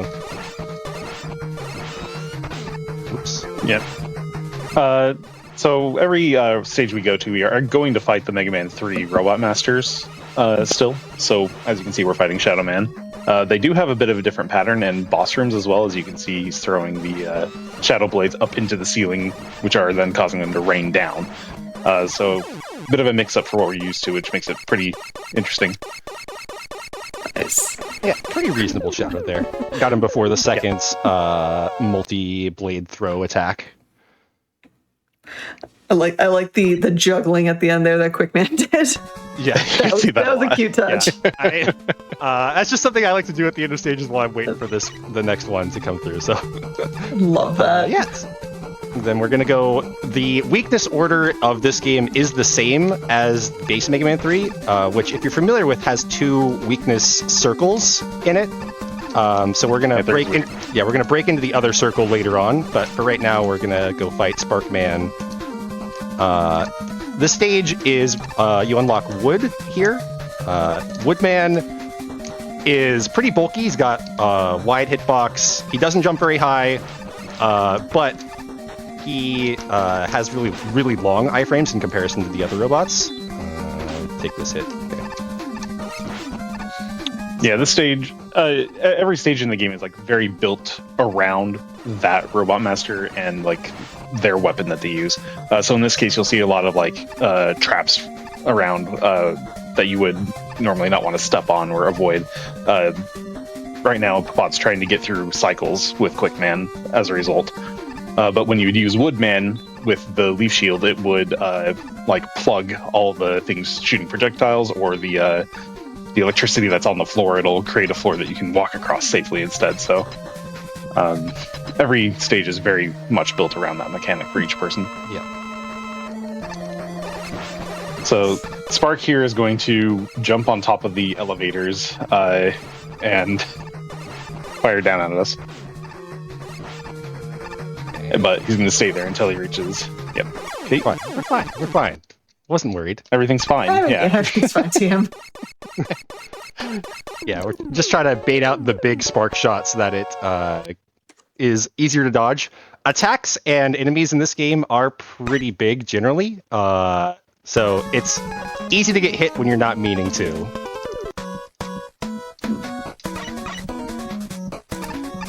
Transitioning between stages is very fast, as you can see. You can kind of mash through the intro of each stage you go to and kind of quit to it quickly as well. Yes. So it's pretty handy as far as the speedrun goes. We've got Heatman's unlocked here in Magnets. We are going to use Heatman a couple of times here. Quickman may be able to jump high, but there's a couple of spots that he just can't quite jump high enough. And so we use Heatman's charge attack in order to get the little bit extra height that we need. Stage that's designed around Heatman, knowing that you would have that extra height gain. Yep. Get up here. Please get up here. So going through this spot here is actually a secret route. There is a collectible that you can get. Oh my goodness. I can't. I just can't. It's been a level. Yeah. So you'll have seen that there was this blue square sitting there. There are, what is it, 12 of them? Yes, there's 12. Yeah, 12. But you collect all 12 of them, and there's a hidden character that you can play as, which is the Wily Capsule. Which is fantastic to use. You can fly around everywhere, and it destroys everything, but a few of them are extremely out of the way, so it doesn't make sense to actually get them for an 90% run. Yeah.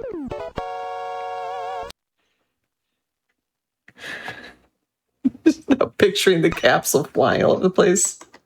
Love it. Yeah, and it's extremely large, so like it can only fit through certain corridors as well. It actually has to be like 3 tiles wide for it to fit through it. Yeah, something like that. It's pretty that. But it's free. But if it fits through it, yeah, it's free flying. It's bulky. It's great.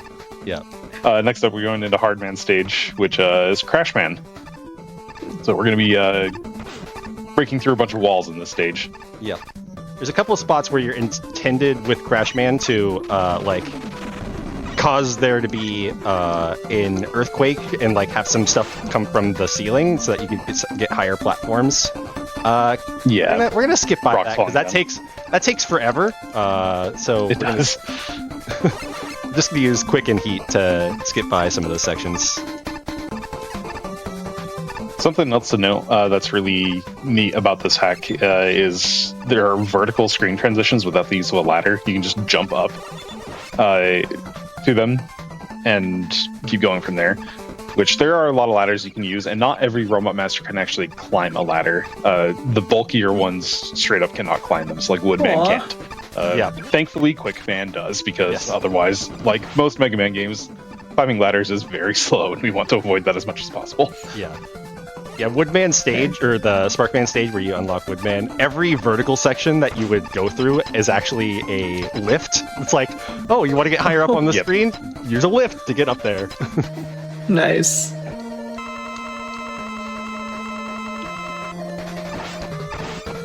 All right, and then we got Hardman here.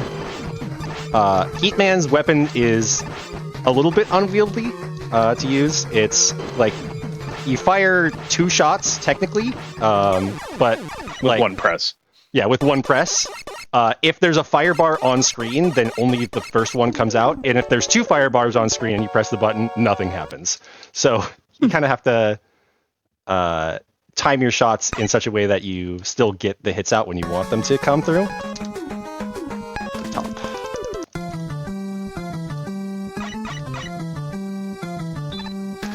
Yeah, and this game features a quick swapping between each quote-unquote weapon. I like that. Yeah, the quick Robot Master swaps. Yep. That actually will become relevant at a little later. Besides swapping between them as is. Yeah, we're going to use the swap as a delay here to avoid the damage from those Mets as they come down. Or as they fire. There's a couple of spots where we'll utilize that. Like, when you're in the middle of a swap, you are invulnerable. So, it makes it handy. Okay. That makes a whole lot of sense. Yeah.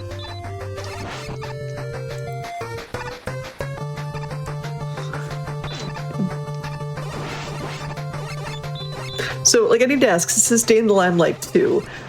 Yes. What is Day in the Limelight 1? Day in the Limelight. That's a good 1, question. It's the same idea. Okay.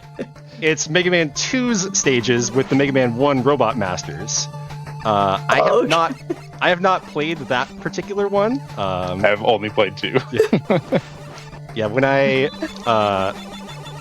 like sometime shortly after this game released, like me and a couple friends did just like a blind race with each other, and I ended up really liking it and just deciding I was do some runs on there. So yeah, I've been playing this for a while, but I have never played the first game, and I know that there is a demo of Day in the Limelight 3. It was in development for a while, but I think that it's had some rocky developments over the years. Gotcha. Yeah, so as of right now, the demo is the only thing that exists for 3.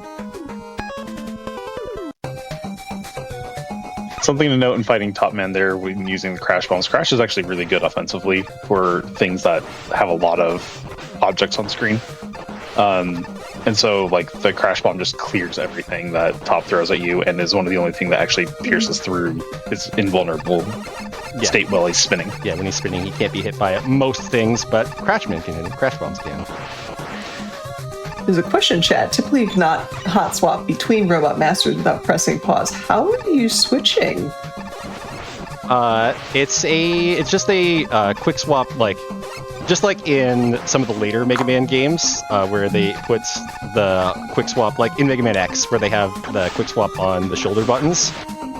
There's dedicated buttons here for the quick swaps. Okay.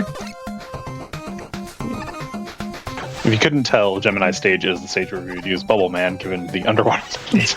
We get to use him here a little bit. There's a spot where it's sort of required to swim for just a little section there. He's very, very fast in the water. Yeah, he's got quick man not so much underwater, but he's pretty slow on land. There's a gimmick here for the stage where where they want you to use Bubble Man to fill up these water tanks, and it'll actually make water rise. Because Quick Man can actually jump over some of these, we're not going to bother and just run through it instead. But if you were to come here without Quick Man, you would shoot those tanks, and the water would rise up for it. I think that we get to use it in the boss fight, though. Yes. So yeah, Gemini Man himself is a bit high up. Get our little preview bubble waddle into the fight. So we fill up the room with water here. Oh, yeah. And we're just going to match him down. So Bubble actually will encapsulate shots for several bosses in the game. So you can stand fairly safely next to a lot of them if you're using them and just mash them down. Yeah, and it's if you hit an enemy with its encapsulated shot, it actually does a little bit extra damage. Wasn't able to get any there, but it's okay. And during that fight, the top Gemini is always going to be the one, so you never have to bother with the one at the bottom. Now here, we are using Flashman to skip a huge chunk of this section. Yeah, very massive chunk of the stage. Normally, you would have to go around and backdoor into where that item, the thing as we have called it, the square items. It's just the thing. Yeah. There's not an official name. It was just like, oh, I got a thing to collect. And so for whatever reason, they programmed it that when Flash uses the Flash ability there, you can actually just walk through the barrier, like it just froze that. And so we can bypass that huge chunk of the stage. Well, that's nice. Hit Needle Man.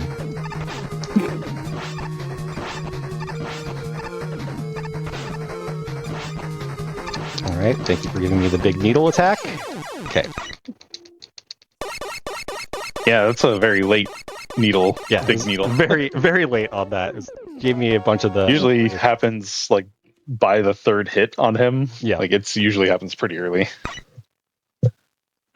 Yeah, the big needle is nice because he's like locked into being on the ground for a while until that needle goes away, where otherwise he's gonna be jumping around however he feels like it. Hey, that was a pretty decent room one. Oops. On a snack man. On a snack man.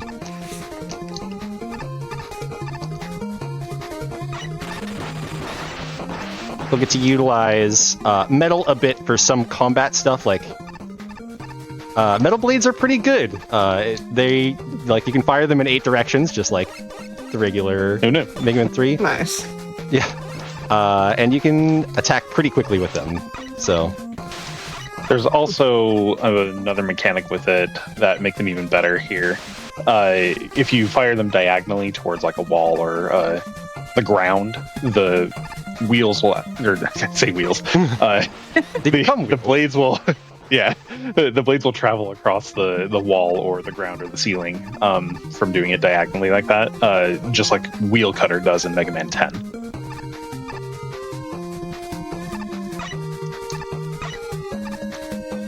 This is the Airman stage, correct? yes, yeah, this is Airman. So this stage is we're going to be riding these elevators and pushing them around.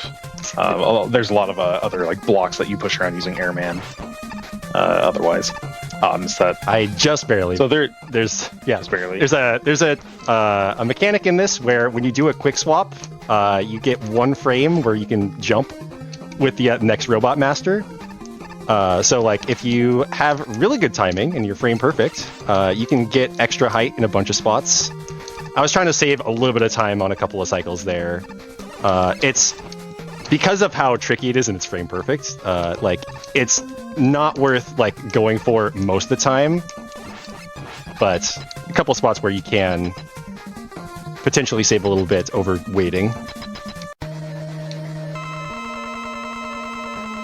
Yep, so swap jumping is relevant in a few spots, but it's a frame perfect thing, so get it where you can and hope that you don't lose time over it.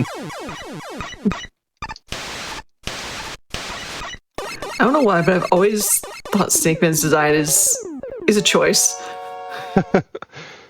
He's just wearing a snake suit. It's the little tail. Like, yeah.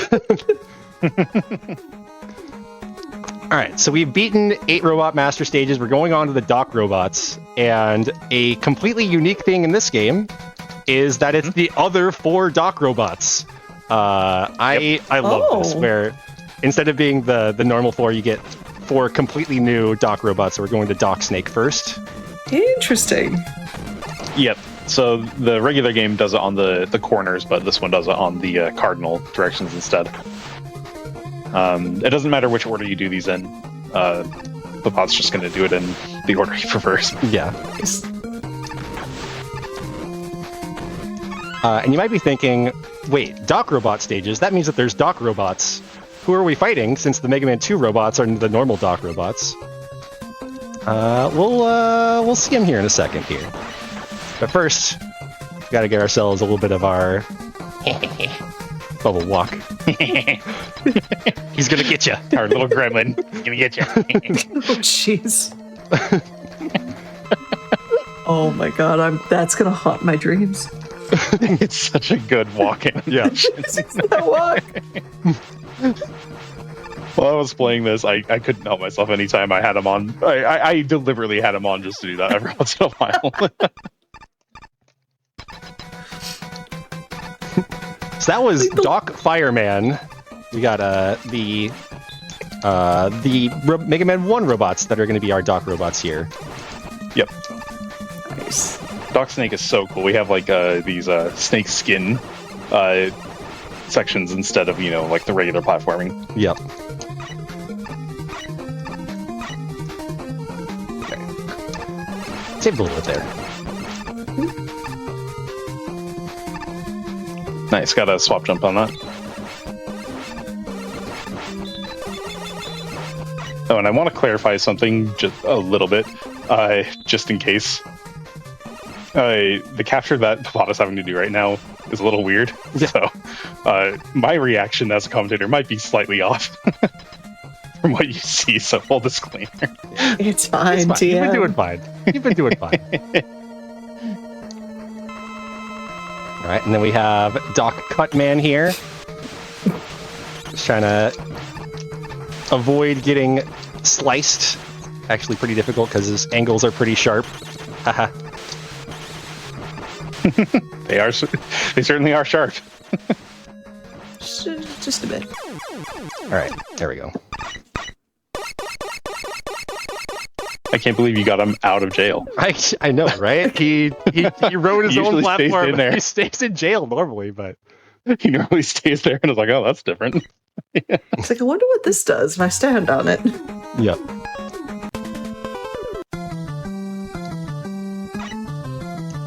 All right, and then Dock Top. Dock Top is a great stage. There's a lot of really fun cycles that you can get in the stage by just sneaking through or just barely delaying your movement a tiny bit.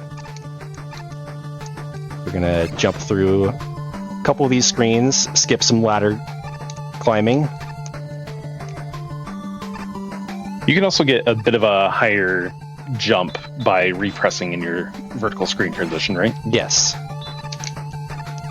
So if it looks like he's doing an incredibly long jump upwards during the transition, it's because of that you extend that with a repress. Yep. We have Doc Ice here. We're going to utilize. This fight is great. We're going to utilize our diagonal shots to get underneath his ice slashers.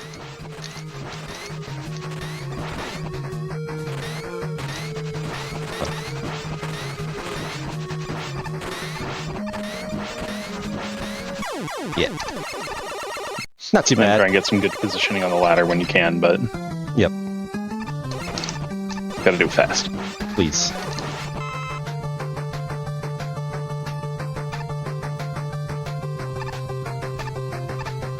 Yeah, a lot of the intent of the top stages is to use Flashman to freeze specific platforms in place. That takes way too long to do, so we're just getting cycles with Quickman here.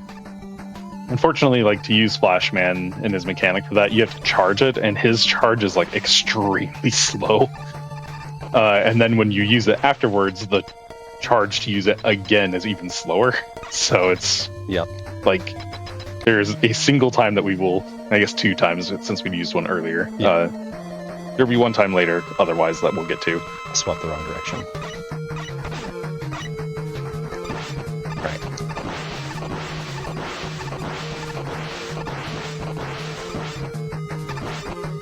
We got Doc Bomb. Throws bombs, who knew? He throws bombs. It is shocking turn of events. I think it's pretty interesting how some of the stages are based around the specific robot master that you fight in the dock as well. So second half of Top is based around bomb stuff. Right. Yeah, if you didn't notice, the top platforms that were rising there actually had countdowns on them and timers, so they actually explode if you stay on them. Oh. Yeah, if you touch one that's a 0, it blows up immediately.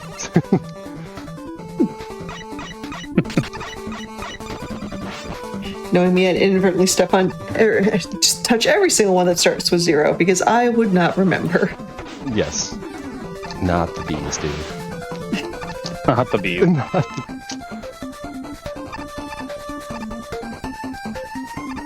So we have to use Crash Bomb a couple of times in the stage, mostly just because we have to get through a barrier. One bit of tech is to shoot it diagonally to shoot it through a wall, and you'll hit 2 pillars at once instead of just the one in front of you. Yeah, if you fire it from the ground, it will always go straight. If you fire it in the air, it'll go diagonal. Then we have Doc Guts, which, just like in Mega Man 1, is weak to the bomb. Yep.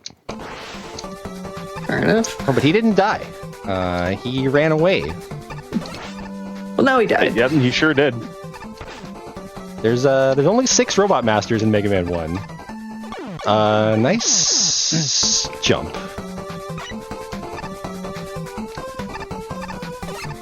Very nice jump. I just slipped right off.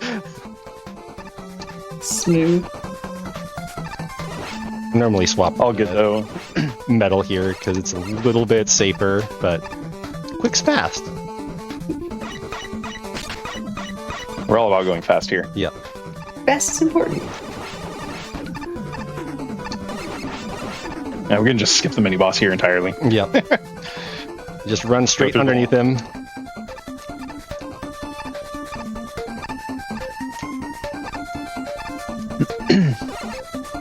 Alright.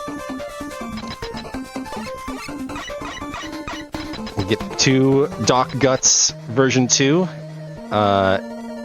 You've heard of Guts Tank. What about Doc Guts Tank? Oh, God.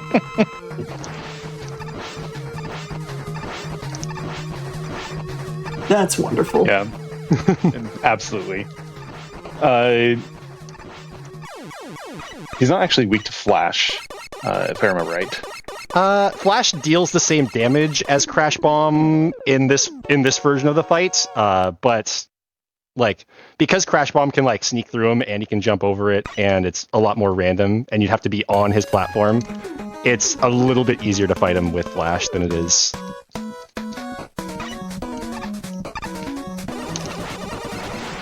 Oops. Now, fighting with Flash, it looks like he has a random attack pattern with it, but that's not actually the case. It's just effectively random for us playing the game. Yeah. Yeah, it like fans out in a weird spread, which is, it's not like oh, it goes up and then down and then up and then down. It's like sometimes it's 2 up and then a straight and then a down and then an up and then 2 down, and it's like I don't have time to memorize which shot is which.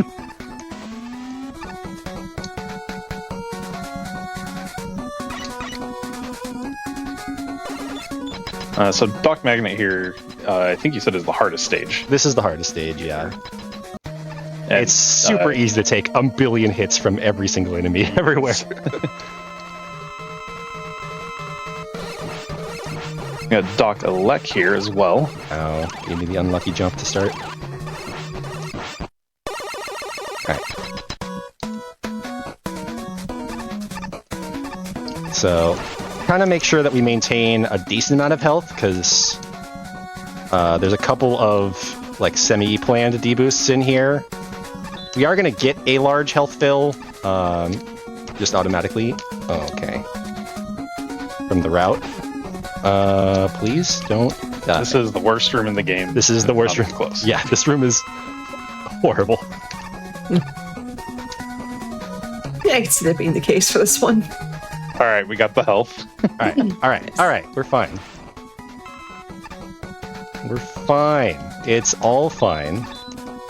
The intended way to get through that is use Flash and just freeze all the lightning to like not be present, so you can actually get through everything. But that is so much slower than even if you just wait with Quickman. Yeah. But it also means that you very easily can take a lot of damage very quickly with his low iframes, so you can die there extremely easily. Yeah, get comboed extremely fast.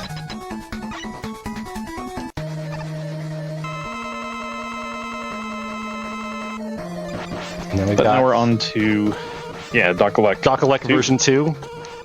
I don't know if there's a reference for this one. Feels like there could be, and I just don't know it. But we're attacking him with wood.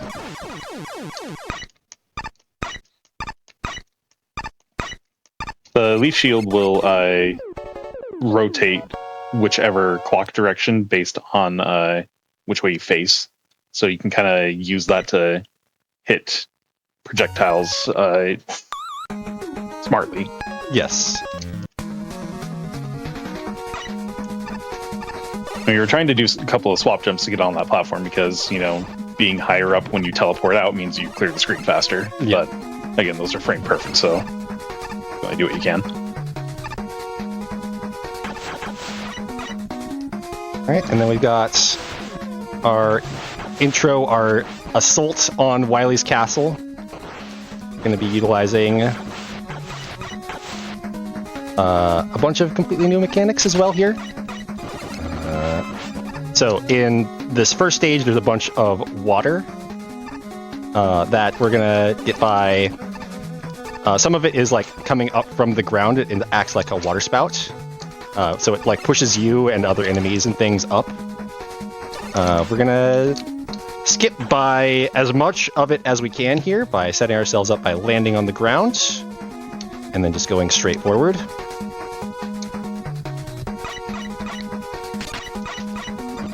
Landing on the ground to reset your momentum. Yes.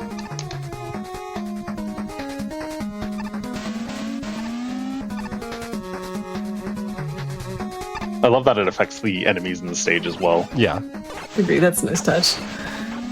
And then there's these little ladybugs that skip across the top of the water. And every time that they touch the water, they like redirect back towards you. So yeah, they're actually menace. Become a lot more dangerous that way. It doesn't look like it initially, but trying it, you're like, why can't I leave this section? Now, this is the Kamagoro Maker. This is an extremely interesting fight. We are going to use metal blades for it. The Kamagoro Maker will do three different phases of turtles here. Green and then red. Red's going to shoot bullets at us, and the Kamagoro Maker tries to drop the shells where we are currently standing. Now we have blue turtles speed up, so they can kind of be a little slippery. And then we have the white ones, or gray. And this one we're going to use Crash Bomb for because it's just a massive line of them, and with the lingering hitbox, it just takes care of the whole line at once. And then we have something fun afterwards, which is this thing creates spikes on the side of the wall and is in a desperation phase to one-hit shot kill us. Yeah. So you have to just push it back until it blows up. Yep. Yeah, if it grabs onto you, to game. If it grabs onto you, you can like mash out, but it is a little bit, it's a little bit scary depending on how close you are to the spikes. Yeah. Really cool fight. Okay, these laser cycles should be fine. This room is tough to get exactly the way that we want it to go. Is like there's specific laser beams we're trying to get underneath. Like if you spawn the laser beams at the wrong time, like they send like some of the laser beams take a really long time to go away. And then you have like the spark shots that are in your way as well. So like you're trying to deal with all kinds of cycle-based stuff on that screen. It went pretty well overall. Yeah, that was really good. You made it look awesome. And then we've got the assault. Get a bit of a preview here on the Yellow Devil. All the little pieces are here. If you touch them, then you do take damage. Get knocked back. Oops. Okay, I shot. Kind of fun that you're like chasing the boss all the way to the gate. Yes. Oh, the health indeed. It's fine. Oh my. It's fine. Don't worry about it. Fine. Yeah. Make it work. It's intended. Okay, we got 2 hits there. Why did I jump? Okay. This fight, however, is not great. Yeah, this fight takes a while. It's got a bunch of phases, just like the other one. But each one, because it's Yellow Devil, it takes a really long time for each piece to move around. And we are also using Airman to kill him, which does not consistently hit him. Yep. But it is still the best way to kill him, as unfortunate. Yeah. Second phase is a 50-50 coin flip. You just have to hope that you're firing at the right one. And then hope that you kill him so he doesn't do it again. Ah!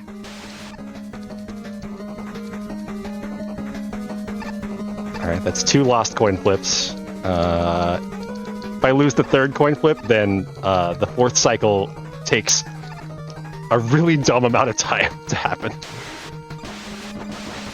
Okay.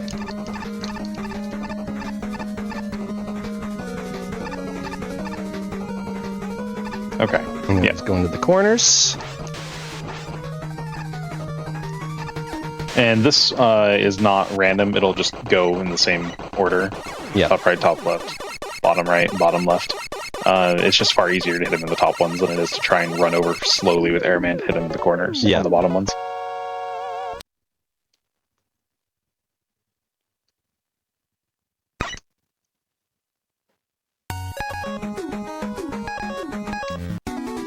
All right, and then Wily 3.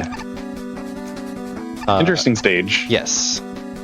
The stage has here. the gimmick for the stage is there's a bunch of these teleporters that'll appear all over the place that spawn in enemies. It's always the same enemy from the same teleporter, but like some of them are easier to dodge than others. Maybe Metroid inspired now that I think about it. Just gotta rising enemies from a certain spot. Farm on them if you want to. Yep. Oops. Get to actually make use of heat again. Yep. We're gonna see some more heat here in just a little bit.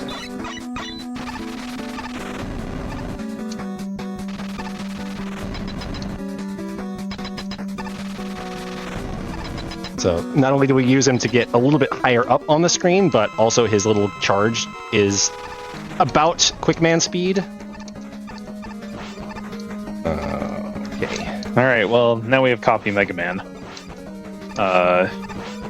And this fight is very interesting for each run because it gives you 2 of Mega Man's abilities that you fight against. Those are set. However, which one you attack is random as to which one takes damage. And there are certain ones that we want to have the damage for versus the others. Yep. The third one is really the big one, though, that we want one specific pattern. Heck, you top man. Yeah, Please. you want to have Spark be the one you take damage for this because Top just kind of runs around wildly, and Spark Shot keeps you in place so you can't chase after him. Gotcha. And there will be times where you'll be sitting there Please. and Top will just like demolish you because you can't move. What? Yep. Quite the pattern you got. Yep. Very classic. Even the chairs are a little confused.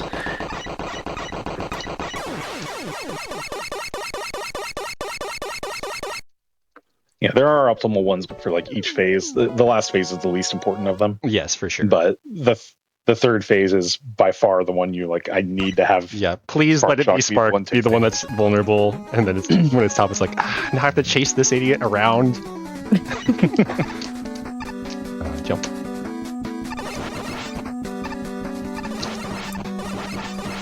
Interesting, okay. Now we've got the refights, which are a completely unique idea for refights.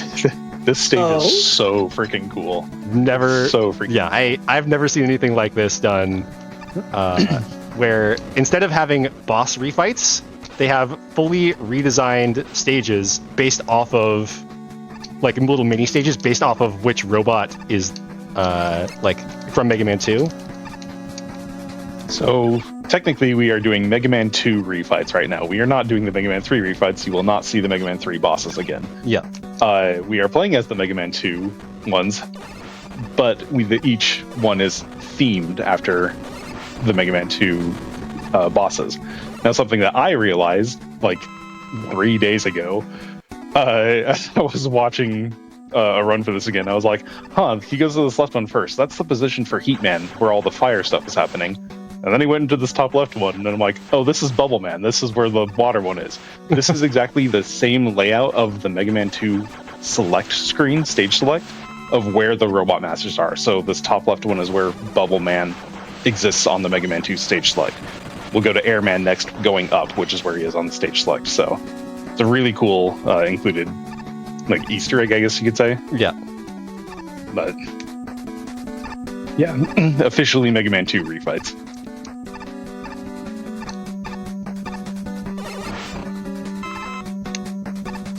I just love the like fully unique mini stages. Not only that, we're reusing enemies, but giving them like different robot masters like abilities. So it's a spin on just regular enemies as a whole. Yeah, like absolutely fantastic idea for this.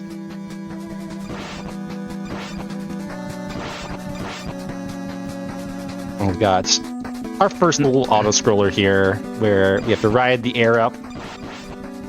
We're gonna have Woodman do it. Woodman, it's convenient because he can fire up and also like has the barrier to block the stuff as it's coming through. Oh no, a ceiling! Okay, it's all fine. We just cheat our way through.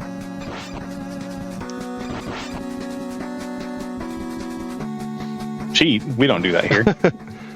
we zip our way through. That's Yeah. the official term. I like it.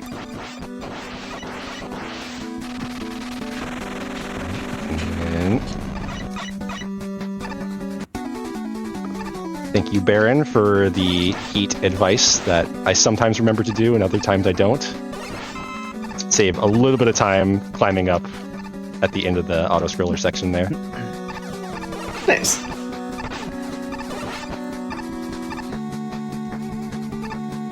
Regular enemies with quick boomerangs is Yes. something. It's a thing. It's a thing. Trying to get around, and you're like, oh, that's what that feels like when it comes back and hits you. Yeah. Yeah, when you kill the enemy, the boomerang just keeps going on its same trajectory. So it's like, okay, that's gonna hit me again. Maybe not now, but like soon. Yes. What am I doing? Okay. Wood penguins. Wood penguins are super cool.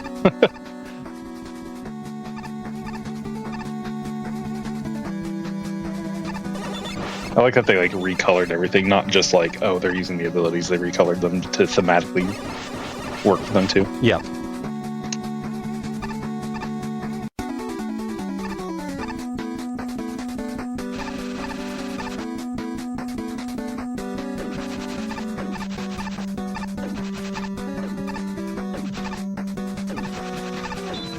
And we got metals here, which have these enemies that like fire off little mini metal blades in several directions.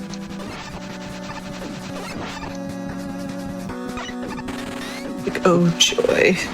Yeah. Please. Thank you. Could not. There was one stage Go ahead. Go ahead.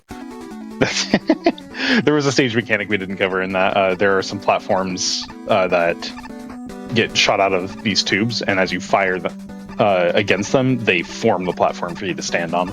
Only a couple stages use it, but it's interesting. Interesting setup. All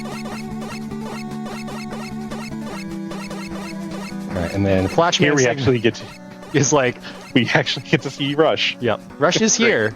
The enemies in this section would normally freeze the screen, but because we're quick man and we're fast, we can just get by them before they charge up their flash. So And this last one for Crashman is a enemy gauntlet that we get to fight with none other than Proto Man. Of course. Now, normally you Show fight up Proto quickly. Man Yeah. several times in Mega Man 3. Instead, we're going to ally with him and just go to town on all of these enemies. Now, you do need to be very careful as you go through it because, as you can see, everything that they throw at you has a bomb. Yeah. Not just an enemy dropping something. They're dropping bombs with lingering hitboxes, so you have to definitely be careful with what you do or where you step. Yeah, ideally we would not have like health drop up on us, but like sometimes you just have to fire up and there's not really anything you can do about it. Oh, whoops, it's fine.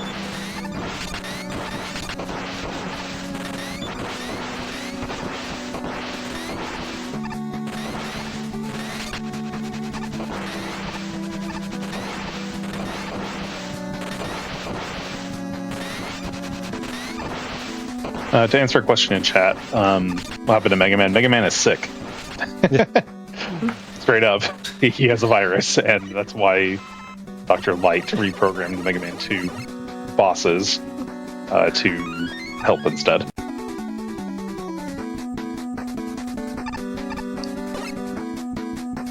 You would think that they would have reprogrammed all the bots like right away and not wait until Mega Man is sick, but Maybe he didn't have time. Maybe Dr. Wily attacked right away. You don't know. fair. We don't know. Mega Man needs PTO. All right, then we got Wily Machine here. Oops. Oops. Which is weak to crash bombs. First, you need to take out the gun Yep. beneath it, but you have to make sure that you are standing to shoot it forward. Otherwise, if you are in the air, it'll shoot it diagonally down. And you can only have the one on screen at a time, so it's a little detrimental if you have one fired in the wrong spot. All right. Well, we got the second phase pretty good there. Yeah, Dodged a bunch of really good bullets and second then. phase.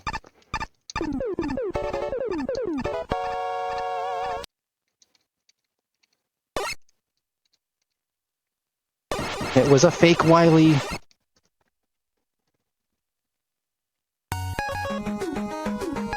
All right, time for Gamma. This is maybe my favorite final boss in video games. Maybe not the hardest one that you've ever seen, but it's so cool. I love this fight. This boss is incredible. So, what this boss does is we take every single Robot Master and have a phase for each one of them. Only that Robot Master can attack, and then once you are done with that phase, they get removed and you no longer can use them. And Flash is the worst one. Hope that you get it in one cycle based on based on where the platforms end up and your shots that are, again, pseudo. They're not random, but for the sake of how we are as humans, they may as well be. So it's not ideal.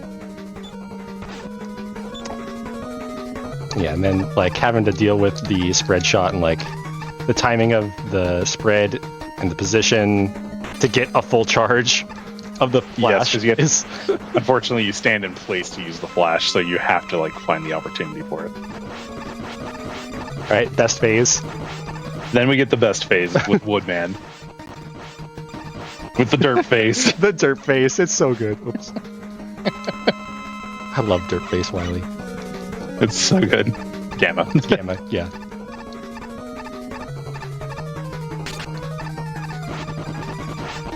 Up next is Crash. He's going to throw out a bunch of metal pieces that you don't want to have too far to the right because his fist comes in from the right, and that's what we're actually attacking in this phase. And we want to be standing level with it, so again, we can actually shoot the vulnerable spot. That's pretty good. Yeah. We got quick next, and this is pretty much just jump in place and hit him. Yep. Probably the easiest phase of all of them. Easiest to get hits, but like the most straightforward for sure. Right. Because like you having to dodge a bunch of stuff. Push this left a little bit. Now we got the capsule going. We just continuously push him in one direction or the other and keep him in the corner to keep hitting him. Then we have heat, which we're going to try and use that top shot to hit him. You use a charged atomic fire to get through the laser safely. And then on the last phase, we got bubble phase, and that's time. With Mr. Getcha. Mr. Getcha. He's gonna get you. He's gonna get you. In time.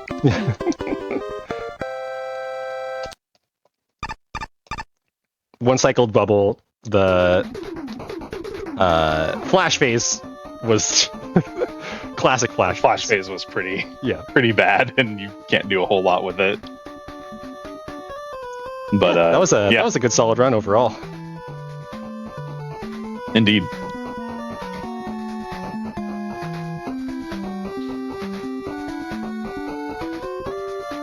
What was your time on it? It's like a 48-40 something, I think.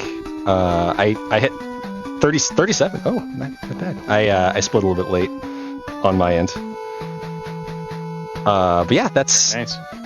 That's pretty well done. I have PB'd a couple of times this last week, so I think my PB is just barely a 46 now, or 47 now.